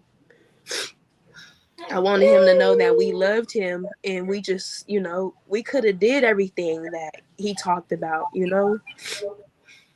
So I just want them to know that we loved him. If nobody else loved them, we loved them. And So that what? I'm gonna I'm gonna make sure that I have a fashion line for Kim Ryan, because my brother loved to dress, and make sure that I, do like some track scholarship or something, because Kavan Ray loved to run. That boy and all his smiling, all his guns. My brother loved to just run and be free. Both of my brothers just smiled. They didn't like negativity, so I just want to do a lot of things in their honor. That's pleasing. That's pleasing unto God first, but something that I know they would be proud of. Amen, amen, amen. Y'all clap it up for Dequajane. That took a lot of strength to do that, and it's still so fresh and so raw. You know, what would you? I forgot to ask you this question. What would you? I think you answered it, but I'll just say it again. What would you want people to know, like how to help people that are grieving? What would you want to share with people, with parents, with other siblings, with friends, with family, whoever? What would you want to say to them in closing? I want to say that you're not alone, that I understand what you're going through. Um, I know people tell, us all the time to be strong, but you can't. I feel like that you shouldn't tell people that. There's different ways that you could tell people something. To know that, I'm here, you know. I know how it feels to lose somebody, not one, but two people. And like my sister was saying earlier, maybe we can all start, a group or a podcast where we just all get on there and just vent to one another. So I just want to let you know that, I'm here for y'all. Just like I know there's several people here for me, and that's hearing my story. I hear you, and I feel your pain, and I understand. Thank you. For those on TikTok, Instagram, you are not alone. That is what Dequajane wants you to know. You are not alone. Hi, BMG. Hi, my TikTok family. I'm not speaking because I'm interviewing, but when y'all see me throw up the hearts, blow y'all some sugar, I'm acknowledging y'all. I appreciate y'all tapping in. I appreciate y'all smashing the hearts. Got me all the way up to 8,000 on the hearts. Keep tapping, tapping the screen. So many young people, so many siblings have lost their siblings. And it's real, it's raw. It's like I'm getting stabbed with a dagger over here, y'all, but it's just like, it's necessary. And like I said, I'm tired of hurting. This pain gonna be used for power. You hear me? This pain was not given to me to just hurt me. I know God loves me too much for that. So this is where these young ladies, we want you young men to get on here if you got sons, because they the ones angry. And we don't want the streets to have y'all. We don't want the graveyards to have y'all. Mostly everybody up here is talking about their brothers that they lost, y'all. This is heartbreaking. This is the strength. This is the man. We should have 50,000 people on here. Y'all share this with your young men. Make your sons watch. Because they don't really know. And you ain't always got to be in no game to be dead. One of mine was playing basketball. You understand? You can go to the mall. You can go to school. Life ain't guaranteed to nobody. And there are a lot of people that have lost their siblings and stuff. And they never been able to talk about it or tell nobody about it. And tonight is their night. So do something positive and useful and share this live. Next, we got Lanai coming up to the stage. I want to make sure I said your name the right way, babe. But do one of you ladies, can I send y'all? You can read the Bible, that's our history, but it is. We can always do that. God is good all the time, but we need that human interaction. That's why he made us human beings and family. That's why he said two are better than one. When one falls, the other one can pick up one. One cold, the other one. We need God and we need our brothers and sisters. We need each other. We're so divided. But yes, I love that. You can always read your scripture. That's where we come from and where we're going. So I want Lanai to come to the screen. You don't have to turn your camera on, babe.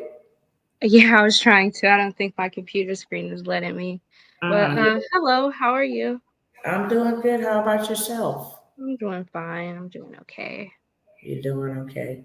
So what I'm gonna have you do, if you don't mind, if you forget a question, then I got some of the other girls who will ask you, but I really gotta get up and go to the ladies' room. Okay? You're okay. I want you to share your story.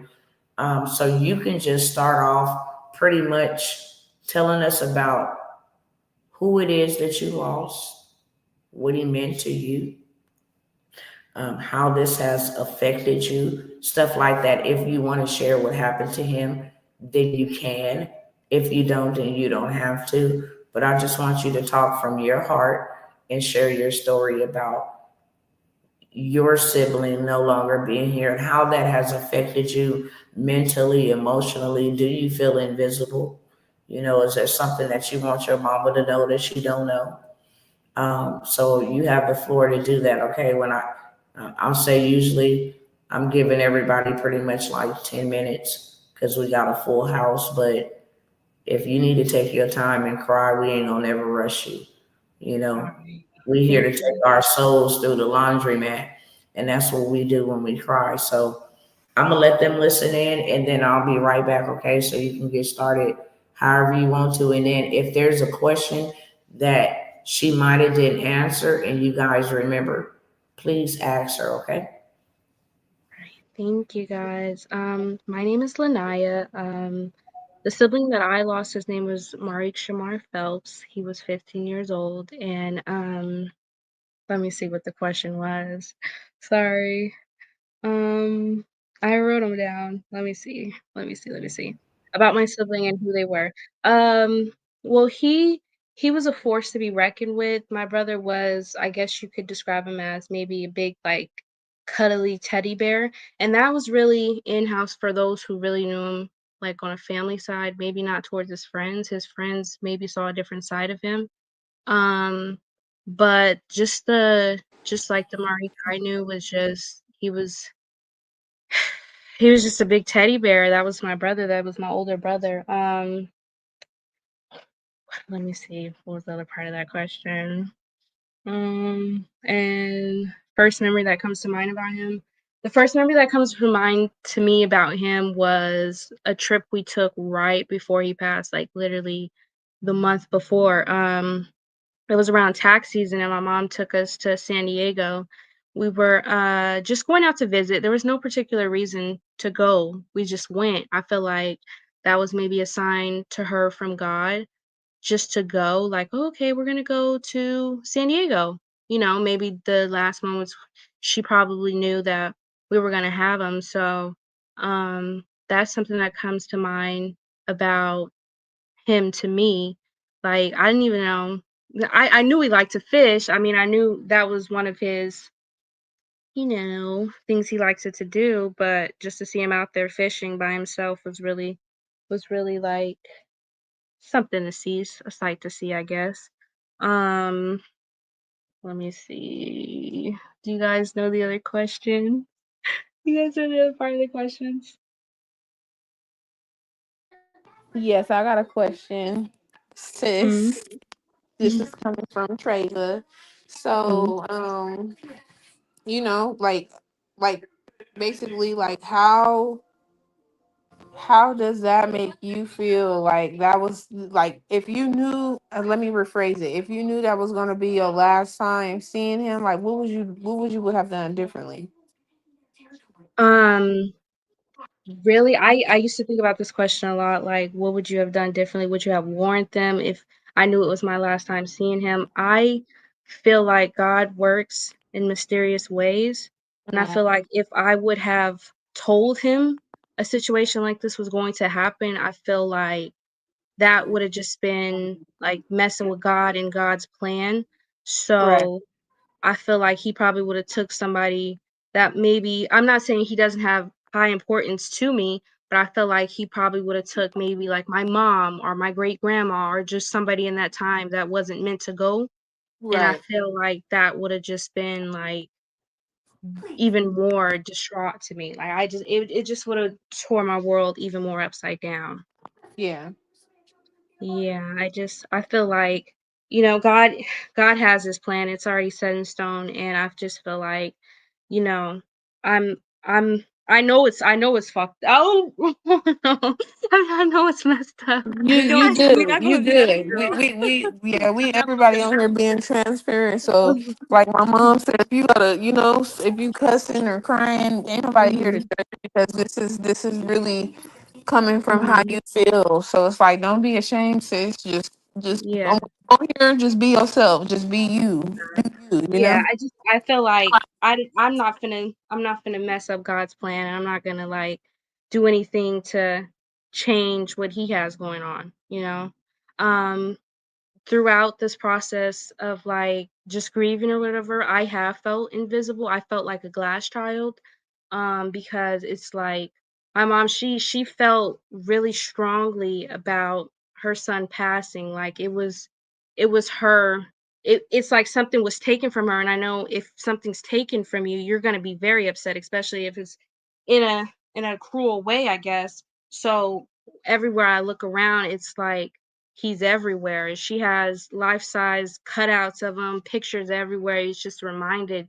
And I know that she loves all her children, but majority of the pictures that she has, majority of like everything is Marique. So I just feel like, yeah, it felt invisible.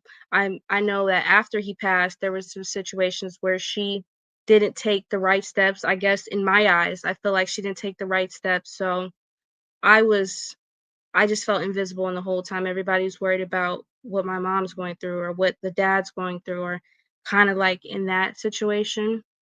I didn't feel like much attention was shown, maybe at the funeral, maybe the day after, but in the whole process, I didn't feel like any I guess empathy was shown towards me, or maybe my siblings, they didn't understand. Maybe we were acting out a certain way, maybe acting not in a social, like a normal social environment, how people are supposed to act. They're like, "What's wrong with them? What's wrong with them? Why are you acting this way?" I mean, what do you expect? Somebody that you've known, that slept in the room right across from you, that's been here day one, just gone from you, and you're just supposed to go back to acting like normal reality? No, that's not what you're supposed to. Well, I mean, people are different, but that's just not how I was gonna act, I guess. That's not how I was gonna act. Um, Let me see. Do you guys know the other questions? I really forgot them. Um, I wanted to ask, like, do you feel invisible after, the Uh, passing of your brother? Is there any time you have, or do you still feel like invisible? yeah, I do feel invisible. I mentioned it. I kind of like I said that my mom, she has like his life size cutouts everywhere. Like till this day, she has pictures of him everywhere, and I feel like none of my accomplishments are kind of bragged on as much as his life was. And I know that sounds really selfish, but it's It's not. just like It's not. um, I just feel like maybe I'm here. I'm still here with you, so I don't know, Yeah, kind of in that way. I get it. Yeah, I get it. Trust me, I understand, and that's why we need to have this conversation. Is your mom listening today? She is. She's on the phone because she's driving, but she's right here. Okay, cool. I'm glad. I'm Mhm. glad. I'm glad. Okay, so the next question would be, um, hold on one second. Let me get back to it. Okay. Mhm. And again, thank you for sharing. Um, Mhm. how has the grief affected you mentally, emotionally, or spiritually? Um, Mentally, it affected me because I was 12 when I lost him. I'm turning 22 this year, but I was 12 when I lost him, and I feel like it sent me to places I shouldn't have been. I was institutionalized maybe 7 times after he passed because I couldn't understand, and nobody was like kind of there trying to guide me into the way I should have been. Um, Emotionally, I kind of I'm not in tune with my emotions as well as I should be. I feel like at times when I should be more vulnerable, I'm not. When I should be like just just ways that I should be, and I'm just not, I guess, mature enough there. Spiritually, it affected me positive spiritually because I feel like my relationship with God got much stronger because I mean after a while it got a lot stronger because I now see like God, he has a plan, and it's it's it's just perfect, I guess. I don't know why she wants to start barking. Hold on. It's Yeah, okay. God has a plan. God has a plan. Yes, he does. Yes, he absolutely does. If there is, what is something that you need but you never can get it from your friends or your family? If that you want them to know, what's something that line? Um, Something I couldn't receive from them or my family. Maybe patience. I know that people move at different speeds. I'm probably not where I need to be in life or whatever. I just need people to be maybe just a little bit more patient with me. I know it was over 10 years ago. Probably it's pushing 10 this year, next year. So maybe just a little bit more patience, I guess. It's gonna take a lifetime. So you're gonna need a lifetime of patience. And Yes. don't ever let nobody make you feel or think like it's 10 years, it's 20 years, so what? Because what happened is, and this is for all of us, this is for parents and siblings. When you have something so tragic like that happen to you, you stop growing. So Mhm. you're trying to catch up. It's called arrested development. So you Mhm. could be 10 years in this and you're still stuck at that moment because all you can do is remember how traumatic that was, especially with you being a 12-year-old child. It is not easy for an adult to handle this, but for a child, so you need Mhm. lifelong patience. Yeah. You need everybody to understand why God do what he needs to do in you, and he will. Mhm. He can grow you up, but that's a process. And Yes. you just need lifelong patience for people to give you more grace because that's really what you're asking for. Give me grace and don't be so tough on me because I'm still trying to figure this out. Uh, Mhm. what's one thing, if you can say to your brother, what is one thing that you want to say to him right now? Um, I would ask him, or no, no, what I would say to him, I would say to him just to save me a spot, up there with him and our Lord and Savior, with our family, anybody that, I've lost that I want to see. I want them to be there with me. I just want him to know that, I'm here and I'm still pushing and I have no means to go and find a ledge or anything.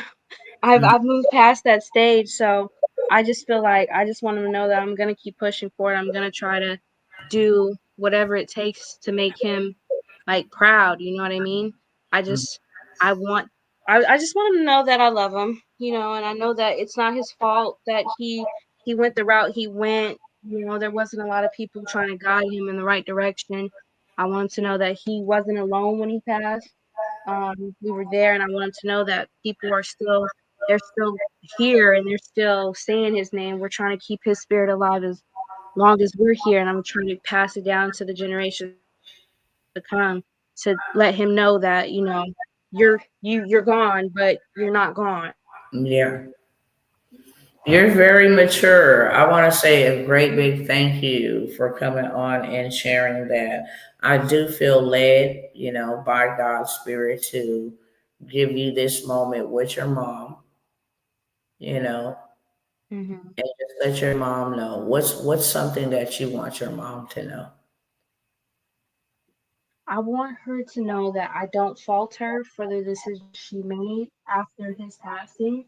I want her to know that I know that her decisions were made out of like impulse. They were made emotionally driven. I know that this is not, she didn't want to remove herself from her family, but I know that like she was emotionally overcome. Like her emotions drove her to make the decision where she was removed from me for 5 years. So I want her to know I don't fault her. I understand that she lost a child. I understand that. I know that she dealt with loss before, so I don't fault her for maybe feeling this way, or not neglecting us, but you kind of get what I mean, neglecting us in Yeah. a way where it's like, okay, I'm thinking about my son passed. I understand that. So I don't want her to feel like, I hold this against her, because I understand. I asked for patience. I can give her patience. Yes. That is so smart. That is so wise.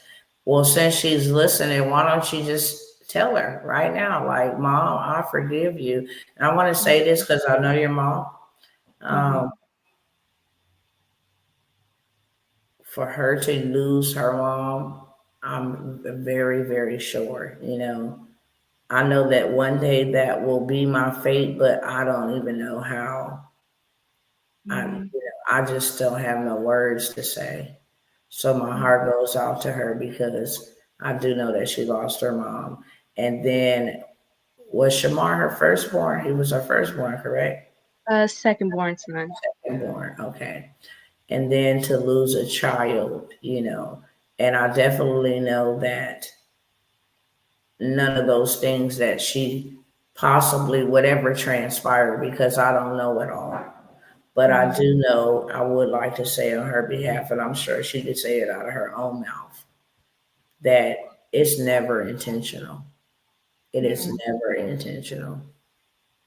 Yeah. You know, impulsatory. It's easier for us to be on the outside, like, and I have to say this in honesty. I commend your mom.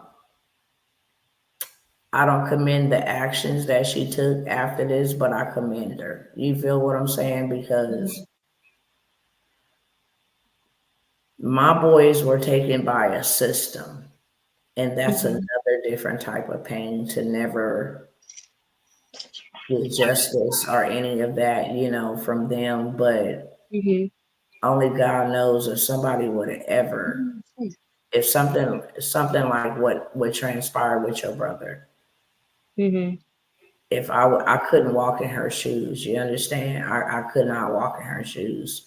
So I commend you, Celia. I don't commend your behaviors, but I commend you and I understand you, girlfriend. I really do. And I pray for you all the time. I really, really do. And, I could say the same for myself. I am working on making sure that I show up more for my daughters. But you got a very smart young lady right here, sister.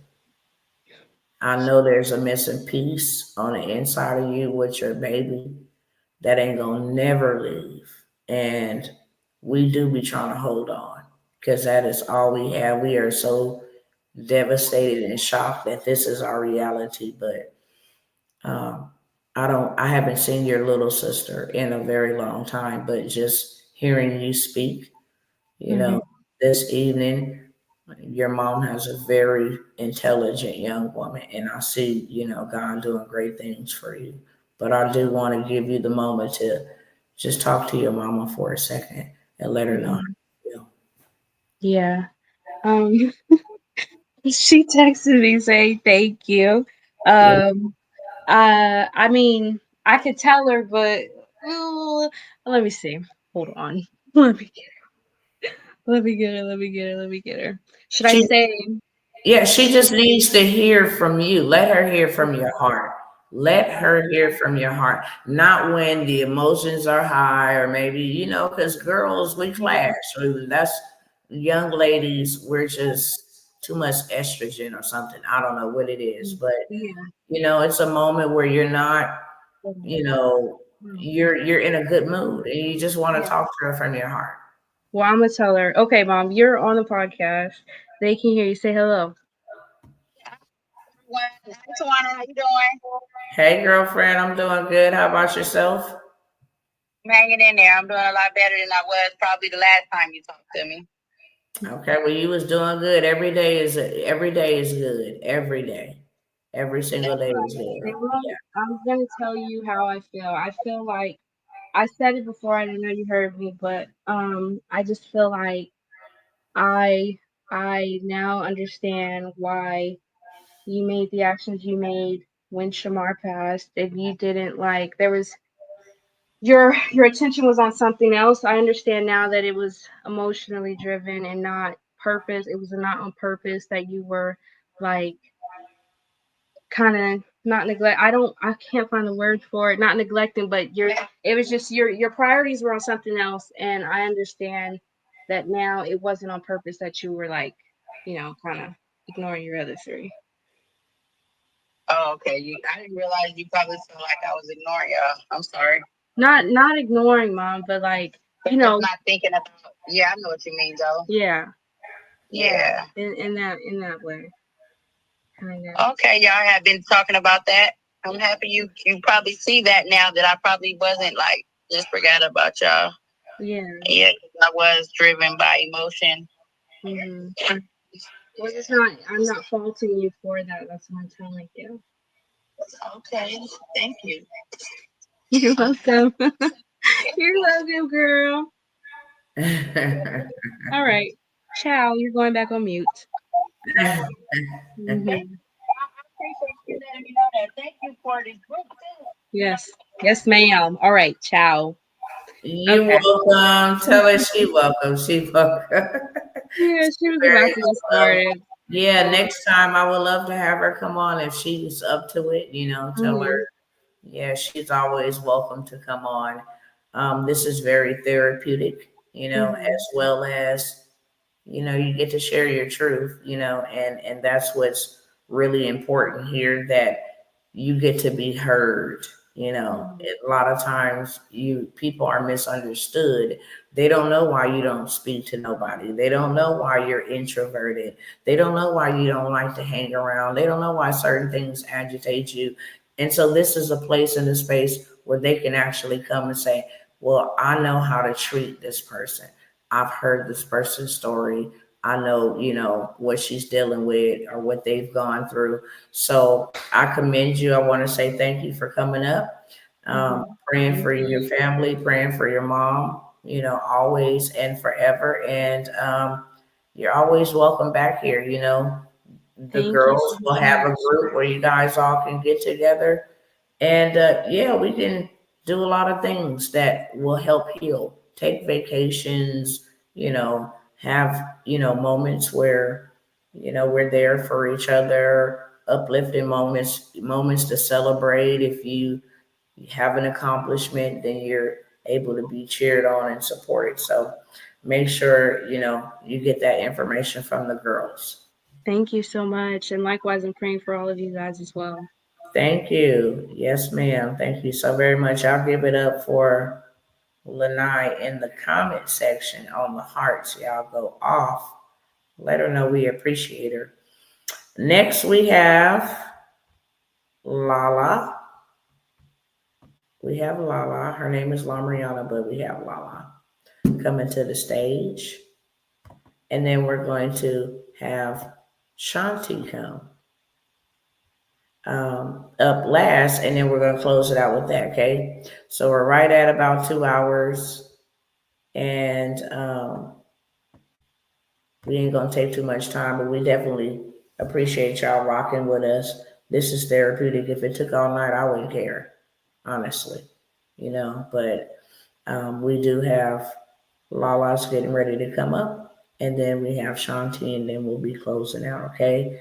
And if you know somebody, if it's you, we want to hear your story. We all have a story to tell. And if you lost a mom, a dad, it don't have to be a child, a relationship, a spouse. A loss is a loss. Then we definitely would love to hear your story, okay? Because grief don't discriminate. It don't be like, oh, well, it differentiates and say, oh, well, that's a child or that's it. Grief is grief, and grief is destructive. And you really can't get through this stuff by yourself in real time. Okay. Appreciate you. All right. All right. Appreciate the gifts. Love you. So yeah, Lala, tell us who your brothers are and what they mean to you.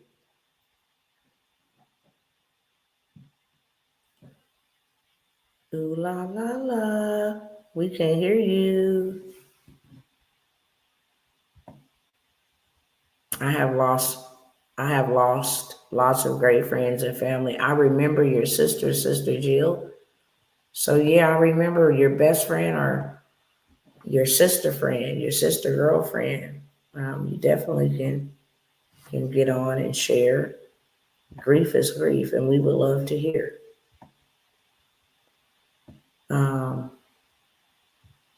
all right, Shanti, are you able to go? I don't know what's going on with Lala. Lala, she was here, but she didn't kind of hold on, y'all. May have a little technical difficulties, but we getting it worked out. You here? Come on, girlfriend. You up?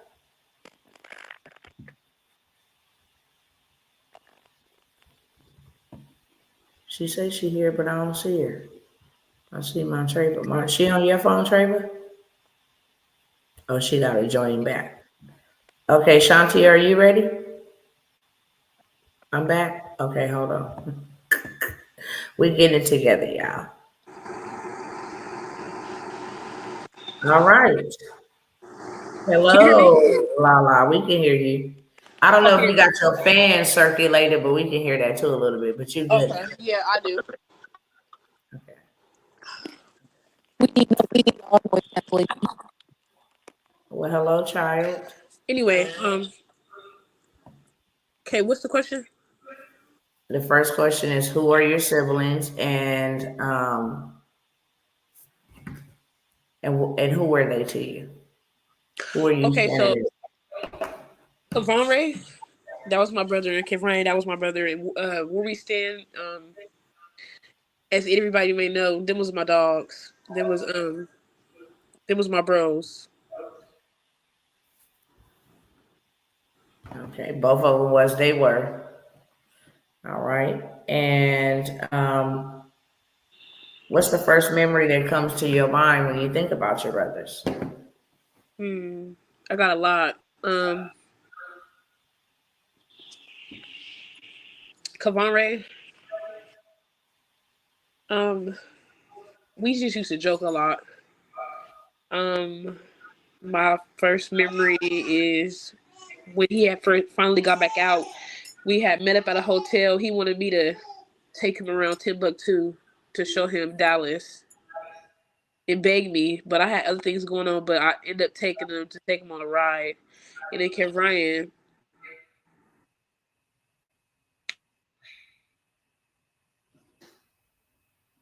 I always used to take him to go get his haircuts.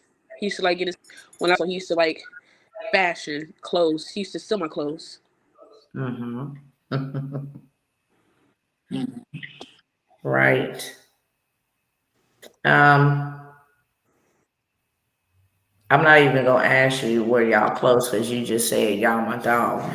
I know that you were close. You and her brothers were extremely close. All of them was close in their own way, but this one right here, she thought they would she was their other mama. Like she taught them how to praise dance, she taught them how to hustle, she taught them a lot. And they hung out a lot.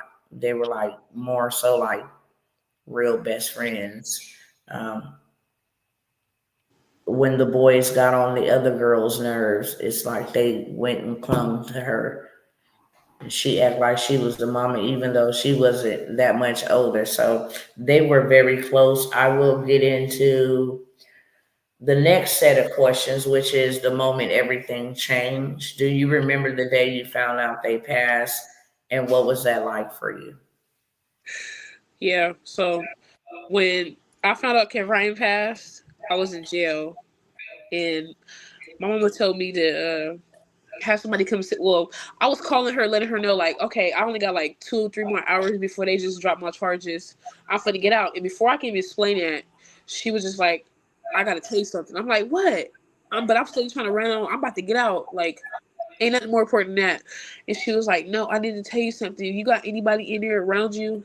And I didn't mess with nobody in there, but I did talk to somebody, and her name was Keena. So I'm like, yeah. But I'm gonna get out, mama. She's like, call that girl. I'm like, okay, come here. My mama wants you to sit with me while she tell me something. And I gave her the phone, and my mama told her, and she looked at me, and then she was like, here, you might want to sit. I'm like, girl, what? Give me the phone back. So I got the phone back, and my mama was like, she was like, my baby died. I'm like, who?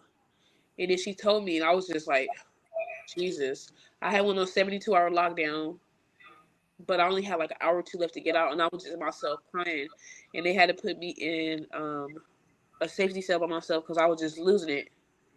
And then when my last brother died, I was at home sleep, and my sister, they don't answer the door for nobody because I'll be up all night. But she came in and she banged on my door. I'm like, what? She like, open the door because I had my room door locked. She already got to the front door. So I opened it, she was just standing right there, and I'm like, what? And she was just like, he gone. I'm like, who? She was like, Kamare. And I'm thinking in my head, like, can't be. Can't be true. But I don't know, I'm still in shock. Still in shock, yeah. Has anybody asked you, like you yourself, Lala, how you're doing after those first months, days, weeks? Does anybody like really check in on you and ask how you're doing as an individual that has gone through so much tragedy? Has anybody checked in on you? Mm, no, people know not to complain about fake love or trying to check in. Family checks in, but I don't expect nobody else to check in because they want to feel how we felt. Like people lost they siblings and stuff, but we had a different bond. So I don't. I wouldn't expect nobody to come playing in my face. So you think if somebody come and check in and just say, "How you doing, Lala?" You think that'll be playing in your face? Yeah, because they ain't been doing it. Oh, okay. Okay. Well, what if they didn't know how to? I don't know. I'm just very It's not a hurt type of pain. It's an angry type of pain. So It's just defense mechanism. Like I'm don't just be very you don't agitated. you don't want them to even ask you about that. What if one of your friends is listening to you and was like, I didn't even know how to, approach her, and they probably do want to come in. Would you be accepting to let them come and ask you like, how you doing, girl? I heard you on that podcast. I don't know. Okay. Yeah. Yeah. Ain't nothing wrong with that. How does this grief affect you mentally, emotionally, or spiritually? Well, to be honest, I'm tired of seeing my mama cry, so it just affects me emotionally, like all around. I get tired of seeing her cry and not being able to do nothing about it. Who want to see their mama cry and not be able to fix that pain? I get tired of seeing my mama hurt, but I know she can always come talk to me. Um, Physically, I just want to fight it out. Not gonna lie, but fight who? What? And spiritually, I just been had to take that walk with God because without Him, I don't know where I would be. Yeah, I feel you on that, girlfriend, because I ain't gonna lie. I be wanting to fight it out too. For real, for real. But you ain't got nobody to fight, so it's just pent up. Yeah, This is my fight, like that's why I'm doing this this to is be. my battle. Yeah, this is the way that I fight. It makes me feel good when I can't use my hands, but I can use my voice. So that's why I was telling you the other day, maybe you should start talking about it more because this is your way to fight. This is your way to fight and it's the legal way and you won't get yourself in no trouble doing so. And I think you're great at gathering people. You got friends that's been, dealing with pain just like you. So I would encourage you to do this the number one reason why I show up, but it does help. It really do. Yeah, Because you try to keep it to yourself and then you don't have nobody to like come in, just you know. listening, and I'm seeing all the Yeah. comments. Right. Um, I see all the comments. Like I want to address that. I see all the comments that y'all posting from YouTube to TikTok to Facebook. We see it all, and I just want to acknowledge. I see all y'all testimonies in there, and y'all just make us feel like we ain't alone. But when you go through stuff like this, it makes you feel like you're alone, and where you want to talk about like just don't nobody understand. But we clearly understand a lot of it. We clearly understand because everybody got their own deaths and how they deal with it, and we felt like we was alone. But just coming to the podcast and just hearing like, okay, y'all make us feel like we ain't alone. We ain't the only one that's just sitting over here going crazy, got crazy questions and just wondering and whys and what's and won'ts.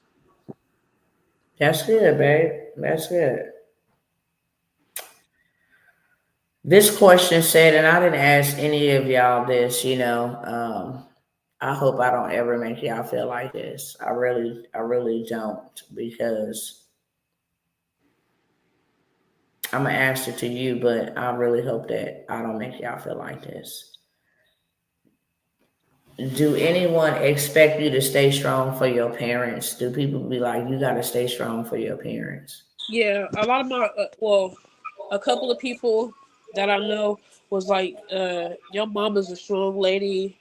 you just gotta stay strong for her. Like, how can I stay strong for her when I can't stay strong for myself? But I stay strong.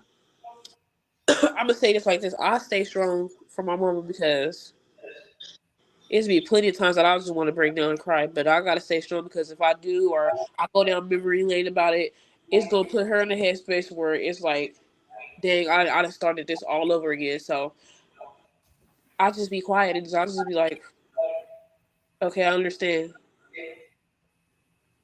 Well, you know what? I'm gonna say this openly because I want all of y'all. Like, I know my Treva.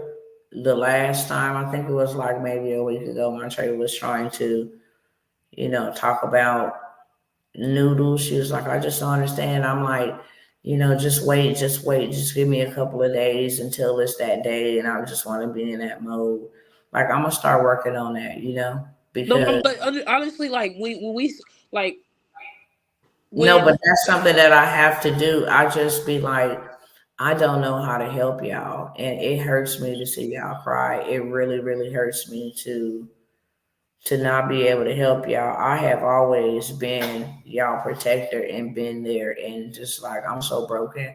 I don't know how to help y'all. Like, I don't know how to fix this, me but either, I and I don't want to fix ever it want so bad. you to like.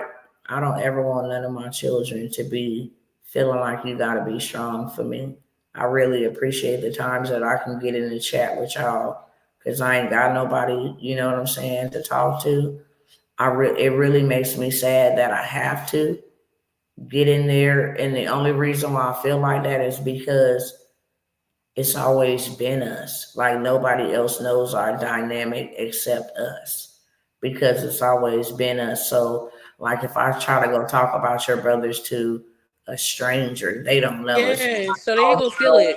yeah, so they ain't gonna feel it. But yeah, I want to learn how to. Mama, you can always come talk to us about it. It's what let me elaborate when I say I get tired. Like who want I don't like to see you cry. It's like I be trying to fix. When I say I get tired of seeing you cry, it's just because who want to keep sitting there, parents sit there and cry and not be able to fix the situation. And Right. if I could bring them back, just when I see you hurting, I make it happen in a second.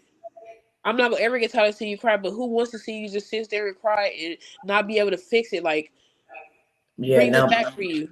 Yeah, nobody does. And that's what I'm saying. I don't want y'all to be like, well, I can't cry and really grieve because I don't want to make mama cry. If we gotta cry, we just gonna cry. And that's just where I'm at. If y'all ever need, because this ain't easy, y'all.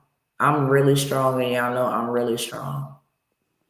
Y'all know I'm really, really strong. I'm not even to my own horn. Like, I didn't been through some stuff and I can take a licking and keep on taking, but this ain't easy. So I don't care what's going on. I want to know about it and how y'all feeling and all of that stuff. I really do.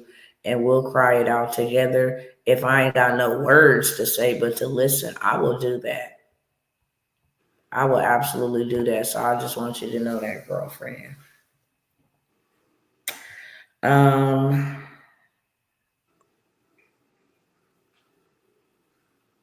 if you could talk to your brothers right now, what would you say to them?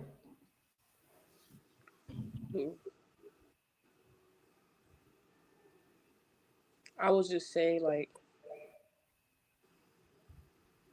I love y'all. I love y'all, bro. Give me a hug. Like don't go over there or sit down. Don't play basketball today.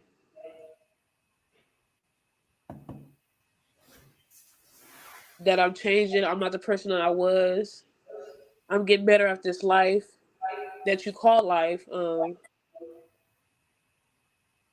ain't gonna let the devil take me out. And y'all don't know how much that y'all mean to us. Carol. We are proud. We are proud of you, Lala. I know that they will be proud of you, girl. I know that for a fact.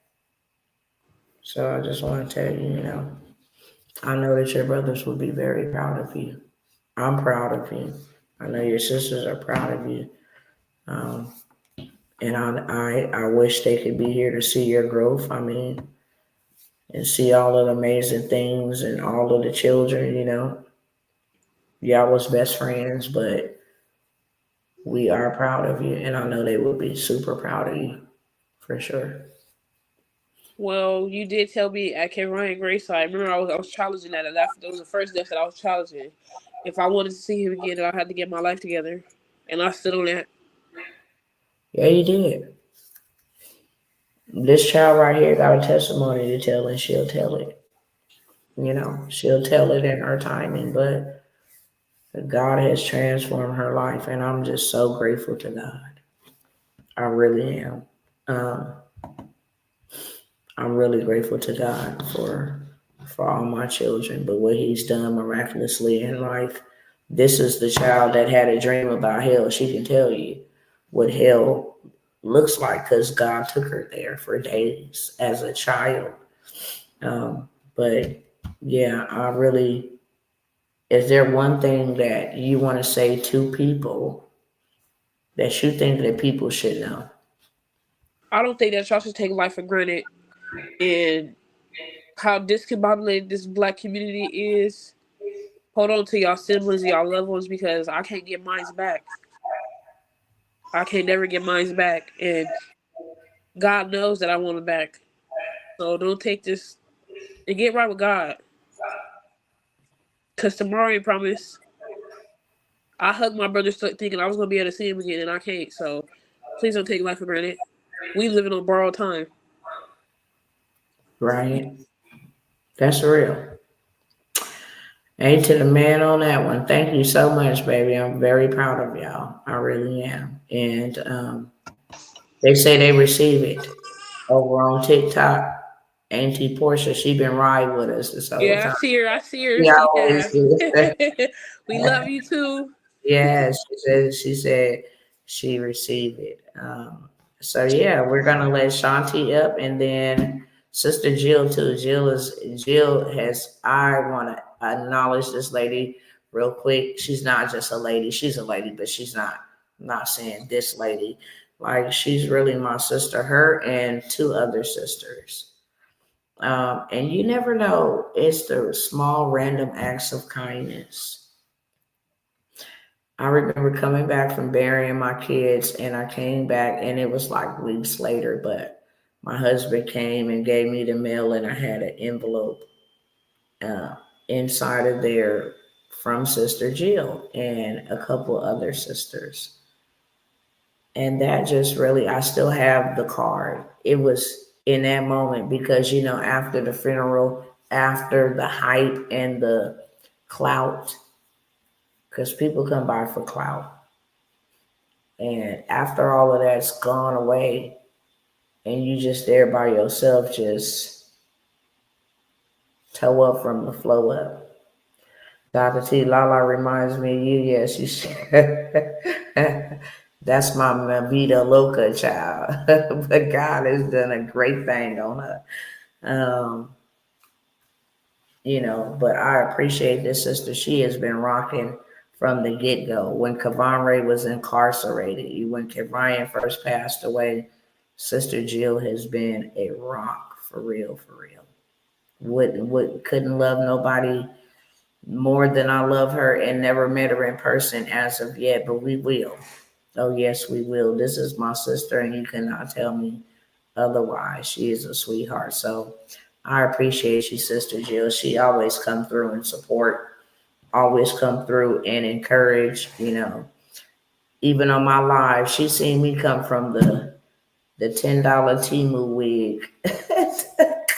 She seen me come from the bottom. But I really appreciate you, Sister Jill. Are you ready, Shanti? Yeah, I'm here. I'm ready. Can y'all hear me? Yeah, we can hear you. Yep.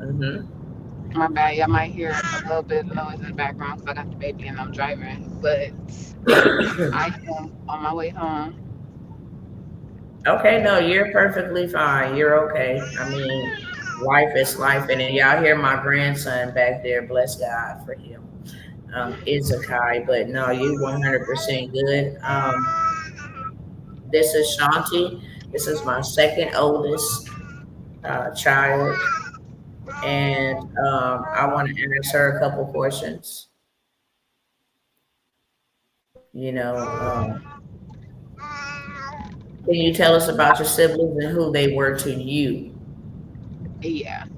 My siblings were also Kip Ryan, and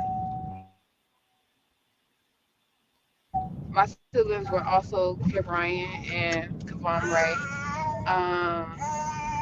My siblings were like my second pair of kids, honestly. I always felt like I had to protect each and every one of my siblings. I still do to this day. Like, I don't come messing with my siblings, like none of them, because you're gonna have to see Shanti, and that's what all of them.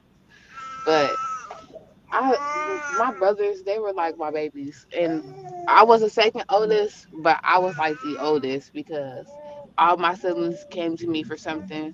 Like, I was always there. They know that if Mama had something going on or Mama had to go do something, that Shanti was in charge right afterwards. Um, but they meant all my siblings meant the world to me. But Ryan and Karan Ray, they meant the world to me. Those are my brothers. Ryan, my little brother, I loved him dearly. Heart had a heart that was so pure, literally, like would do anything for anybody. And we lost him so early, and he didn't have a life. Like, he got to experience a little bit of his life, but he didn't get to experience his full life. And still to this day, I'm just like, I don't understand it. I don't know why he was taken so early, but that's not for us to question, you know. That's what God wanted at the end of the day. So that's why I just, some we have to accept, what God puts on our plate sometimes, because sometimes it could be a learn lesson for us. Sometimes it could be a wake up call for us. But with Kavan Ray, that was like Lala said, that was my road dog. Like, me and that boy were like Marley and Mike, literally. And even when he was incarcerated, like, I was there. Court dates, visiting, like, I was there. I just wanted him to know that I care. Like, I'm here. You know, Mama here too, but your siblings, like, we're here, and we're not gonna let the system just take you away from us. Even in the system, we're gonna always be here.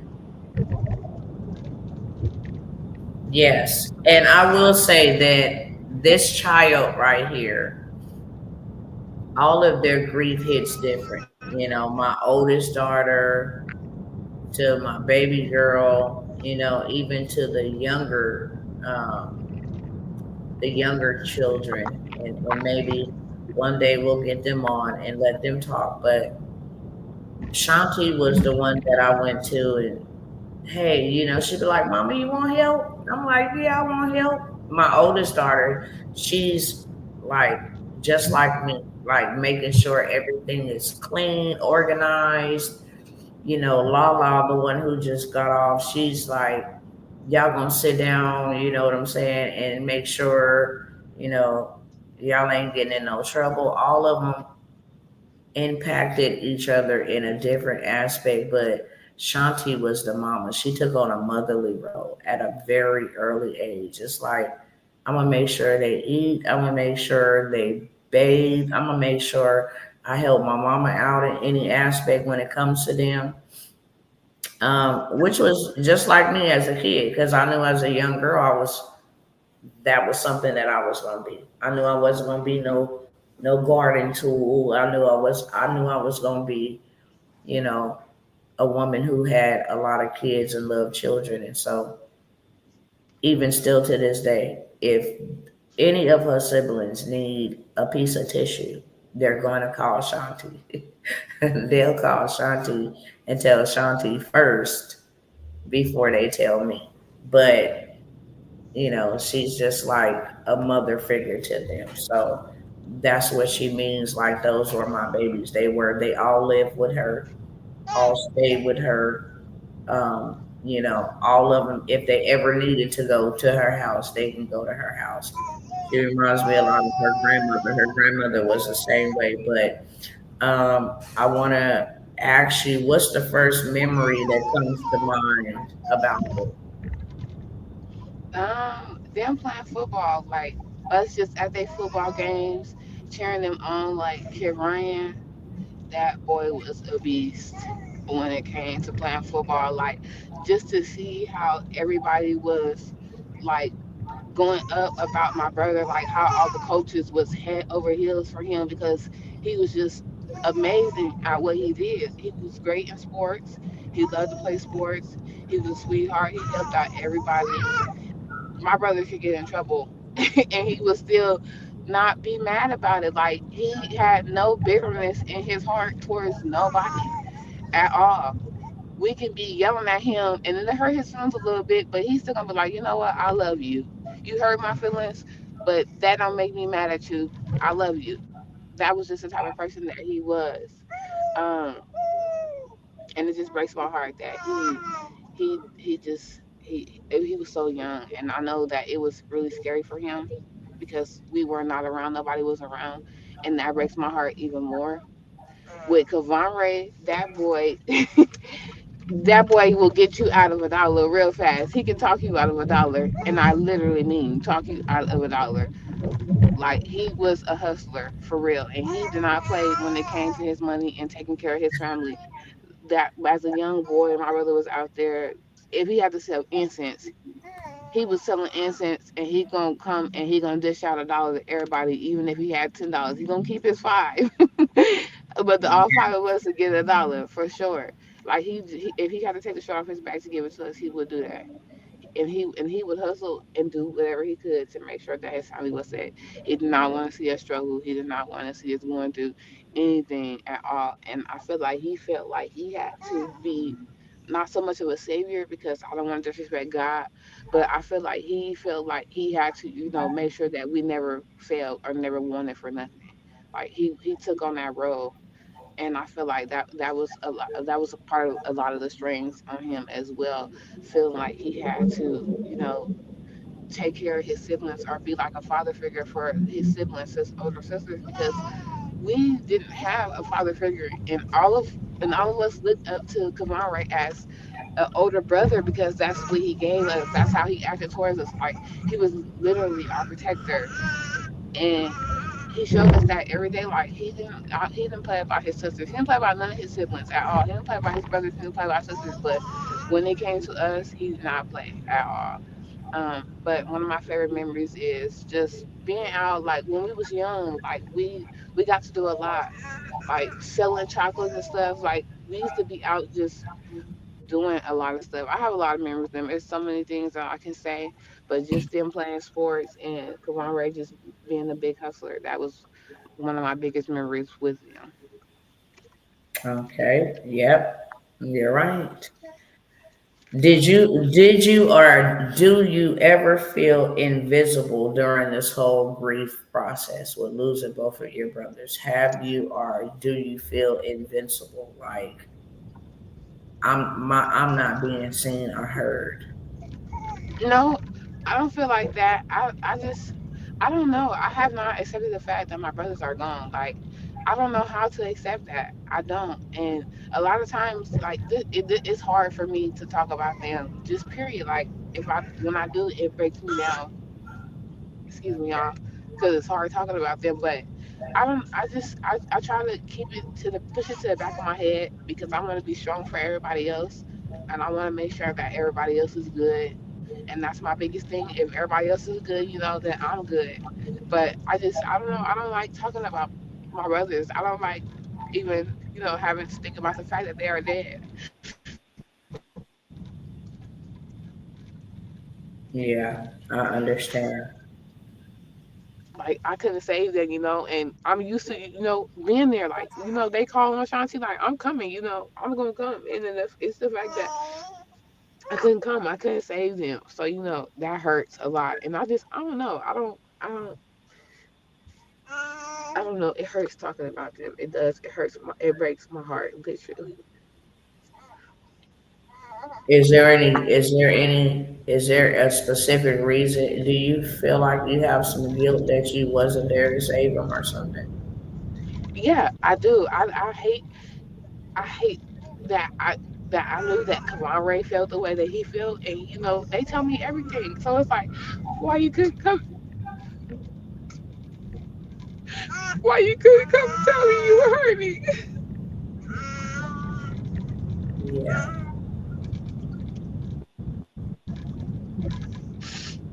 Like I know that I couldn't fix it, I know I couldn't fix it, but I would have tried to be there a little bit more. Like I wish I would have known that you were feeling the way that you were feeling.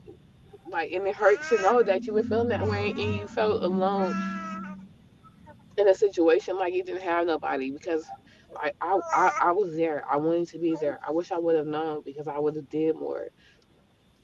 And I feel guilty for Ryan because it's like you were only 15 years old. Only 15 years old. You didn't get to live a full life at all. You didn't, and I just wish that I would have spent a lot more time with them. Like I spent time with him before he passed away because I'm the one who dropped him off at the airport to go back to Alabama.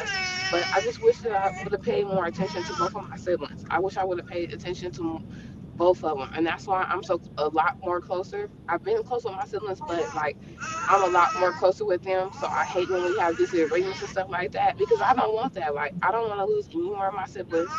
I don't. I really don't. And I don't know. I don't want to pass away and be into it with my siblings or any of that. Like that's why I try to keep them close. If we having any kind of friction, used to be hard for me to apologize. Now I'm like, you know what? It's not even worth it. I've Yeah. already lost two siblings. I'm not doing this again with any of my siblings, and I love them. And I don't know if they know, but I need them. I do. So that's why I try to keep us as close as possible. Yeah.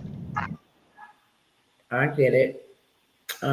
He's fine too, Shanti. He's okay. These people that heard babies cry. You don't gotta worry about that at all. Especially over here, they know over here we work from home. It's real raw. Nothing's scripted. Nothing's fake. None of that. Okay, so he's perfectly fine. He's a baby, and you're trying to get to your destination. Um, what's one thing you wish your parents, me, Papa, Baron, what's one thing you wish we knew about how you've been feeling?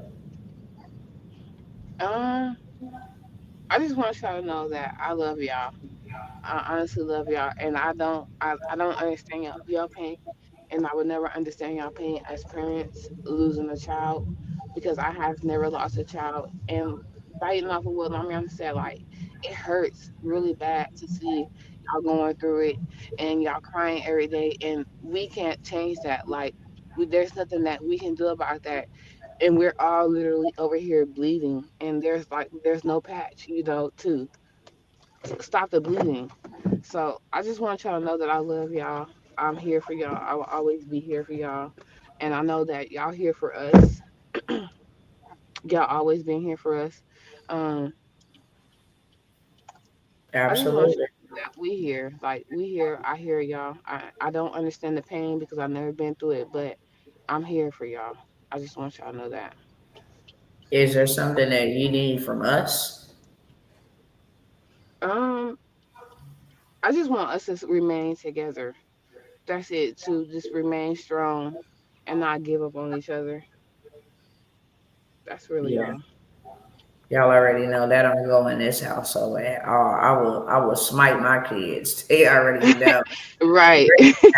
Exactly. You know, fight each other. We're no. You talking about y'all will get a whipping for real, for real. So yeah, we're never going.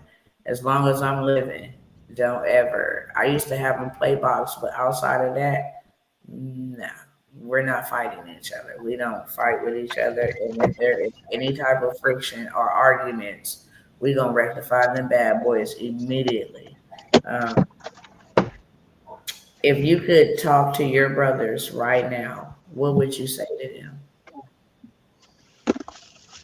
Um, tell them that I love them. Like I would tell them that I love them. I got to tell Kevon Ray that I loved him.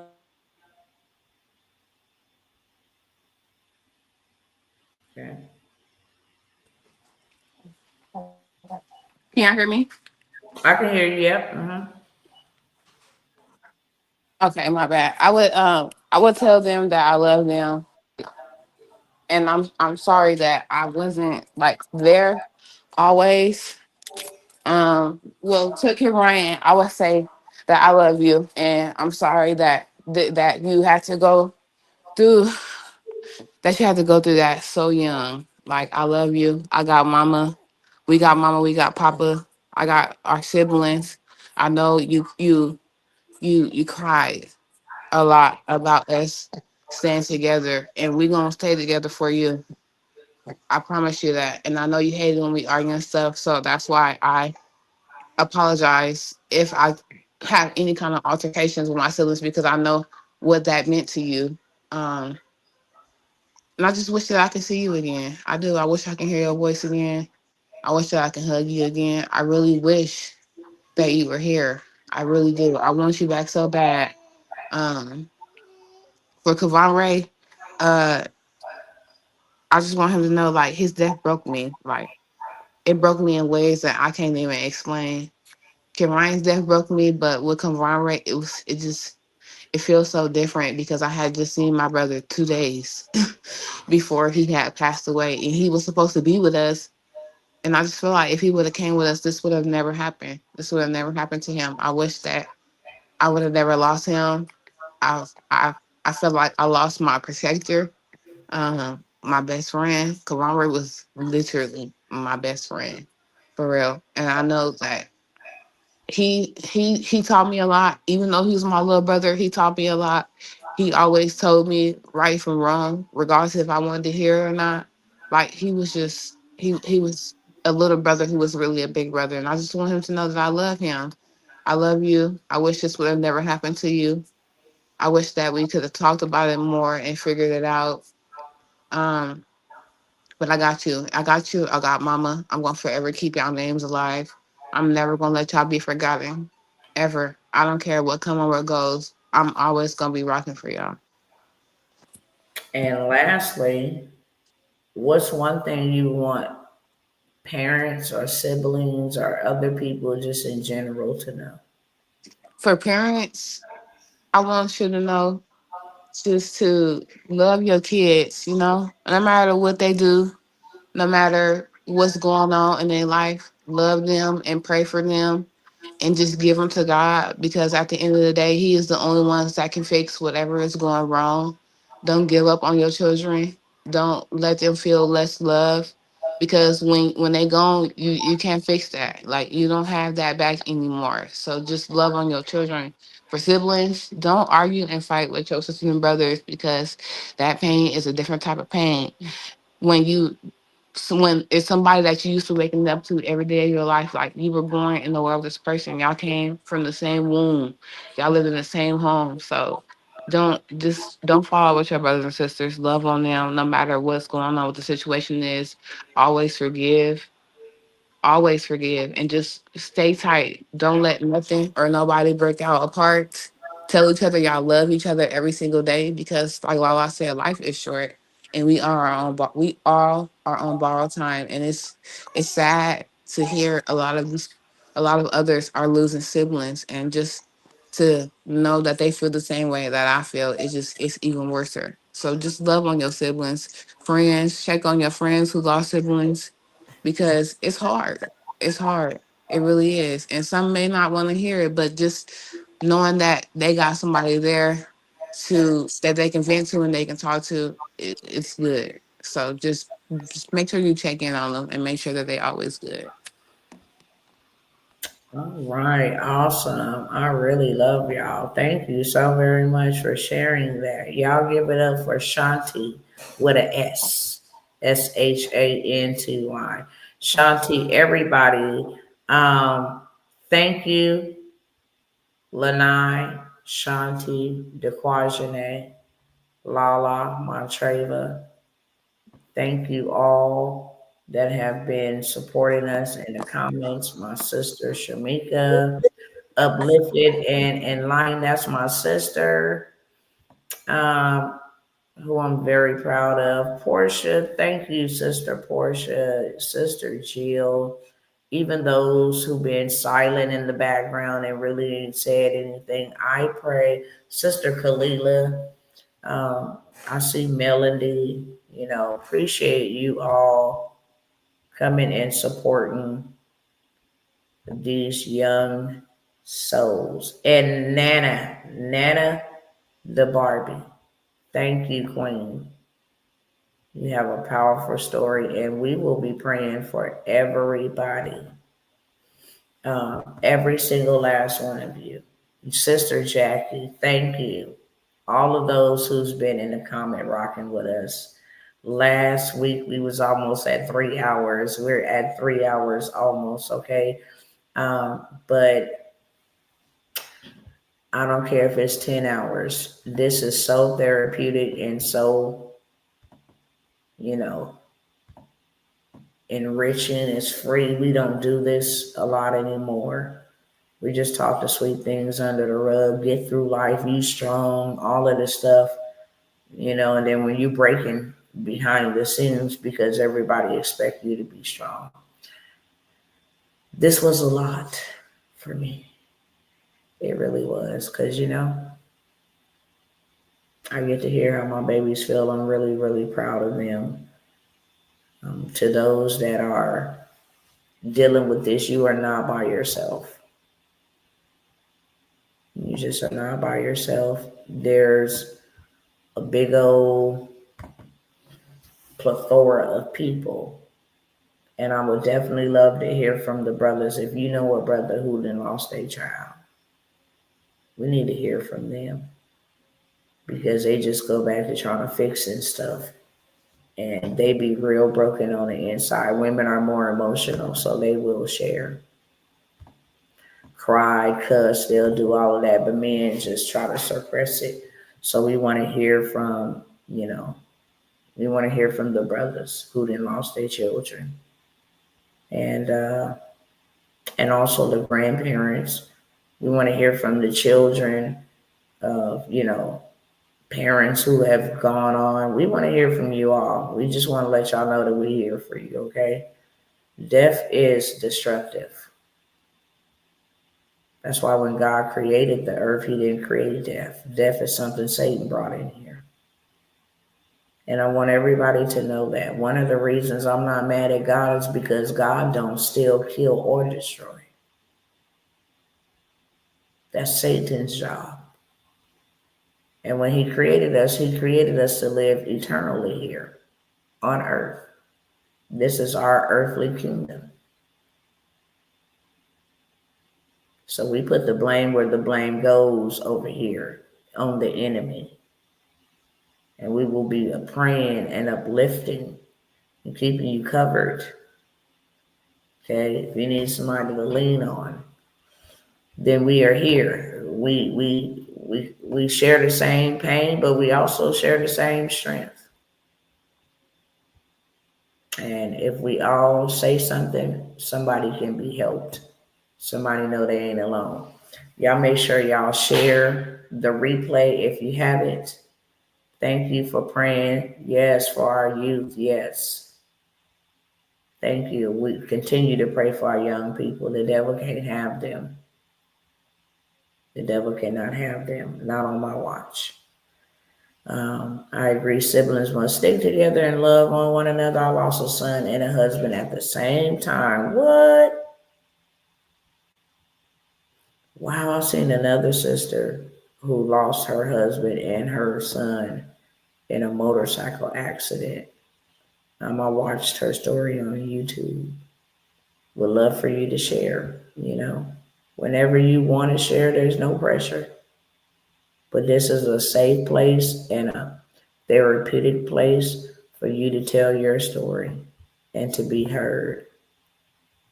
That's what I want to give to you, the gift of being heard. Because sometimes we not, and we suffer in silence, and that's silence is a silent killer. When we shame the enemy, when we shame the devil, then we defeat the devil. So I want to thank y'all. I appreciate y'all. Love y'all for stopping by. Next week, tune in if you are interested in being on the show. And we just gonna keep getting bigger. I'm working on the YouTube page and the actual podcast. But this will go on I'm on the network JD3 TV. I have my own show. So I'm going to get all of this clipped and let people hear y'all story because that's all we got. We got a story to tell, and that's what God gave it to us for. We overcome by the blood of the Lamb, and He's already done that, and the word of our testimony. So thank you all for sharing your testimonies. If you would like to get on the show, email me over here on TikTok. Just go to that link in bio. My contact information is there. We would love to bring you on and heal out loud with you. Okay. And if you know somebody, tag them. I saw a story as well, but mine were traveling on I-95 to Washington, D.C. to deliver a load of bricks. Oh my gosh. Yeah, let's keep Sister Melody in prayer. She lost her son and her husband on the same day. And yeah, if you guys are interested in sharing, we would love to hear. We would absolutely love to hear. My mama was here, but she left. I guess she got tired of us. We'll get her up here maybe the next time when it's grandma, how this affect the grandparents, because we want everybody to be heard. So we'll get my mom up here. But I love you guys. It's time for me to go. I got to go get my twiddles and relieve my husband. Most of y'all don't know we've been loading and doing transpiring, coaching, teaching, all of the good stuff all day long. But I appreciate you guys, and make sure you tell somebody you love them, and make sure you share this with somebody. Somebody may be woke when you sleep and just needed to hear the stories, powerful stories. And I commend you all for sharing, being courageous as young as you are, dealing with so much trauma that you've endured. It's for a reason. It's on purpose. And I'm grateful, and honored to be a part. And to all of the supporters, may the Lord bless you. May He keep you. May He make His face to shine upon you. May He run you over with so much more you won't even have enough to put in store. You have to give it away. Abundance and overflow. That being said, I'll see y'all the next time. Peace.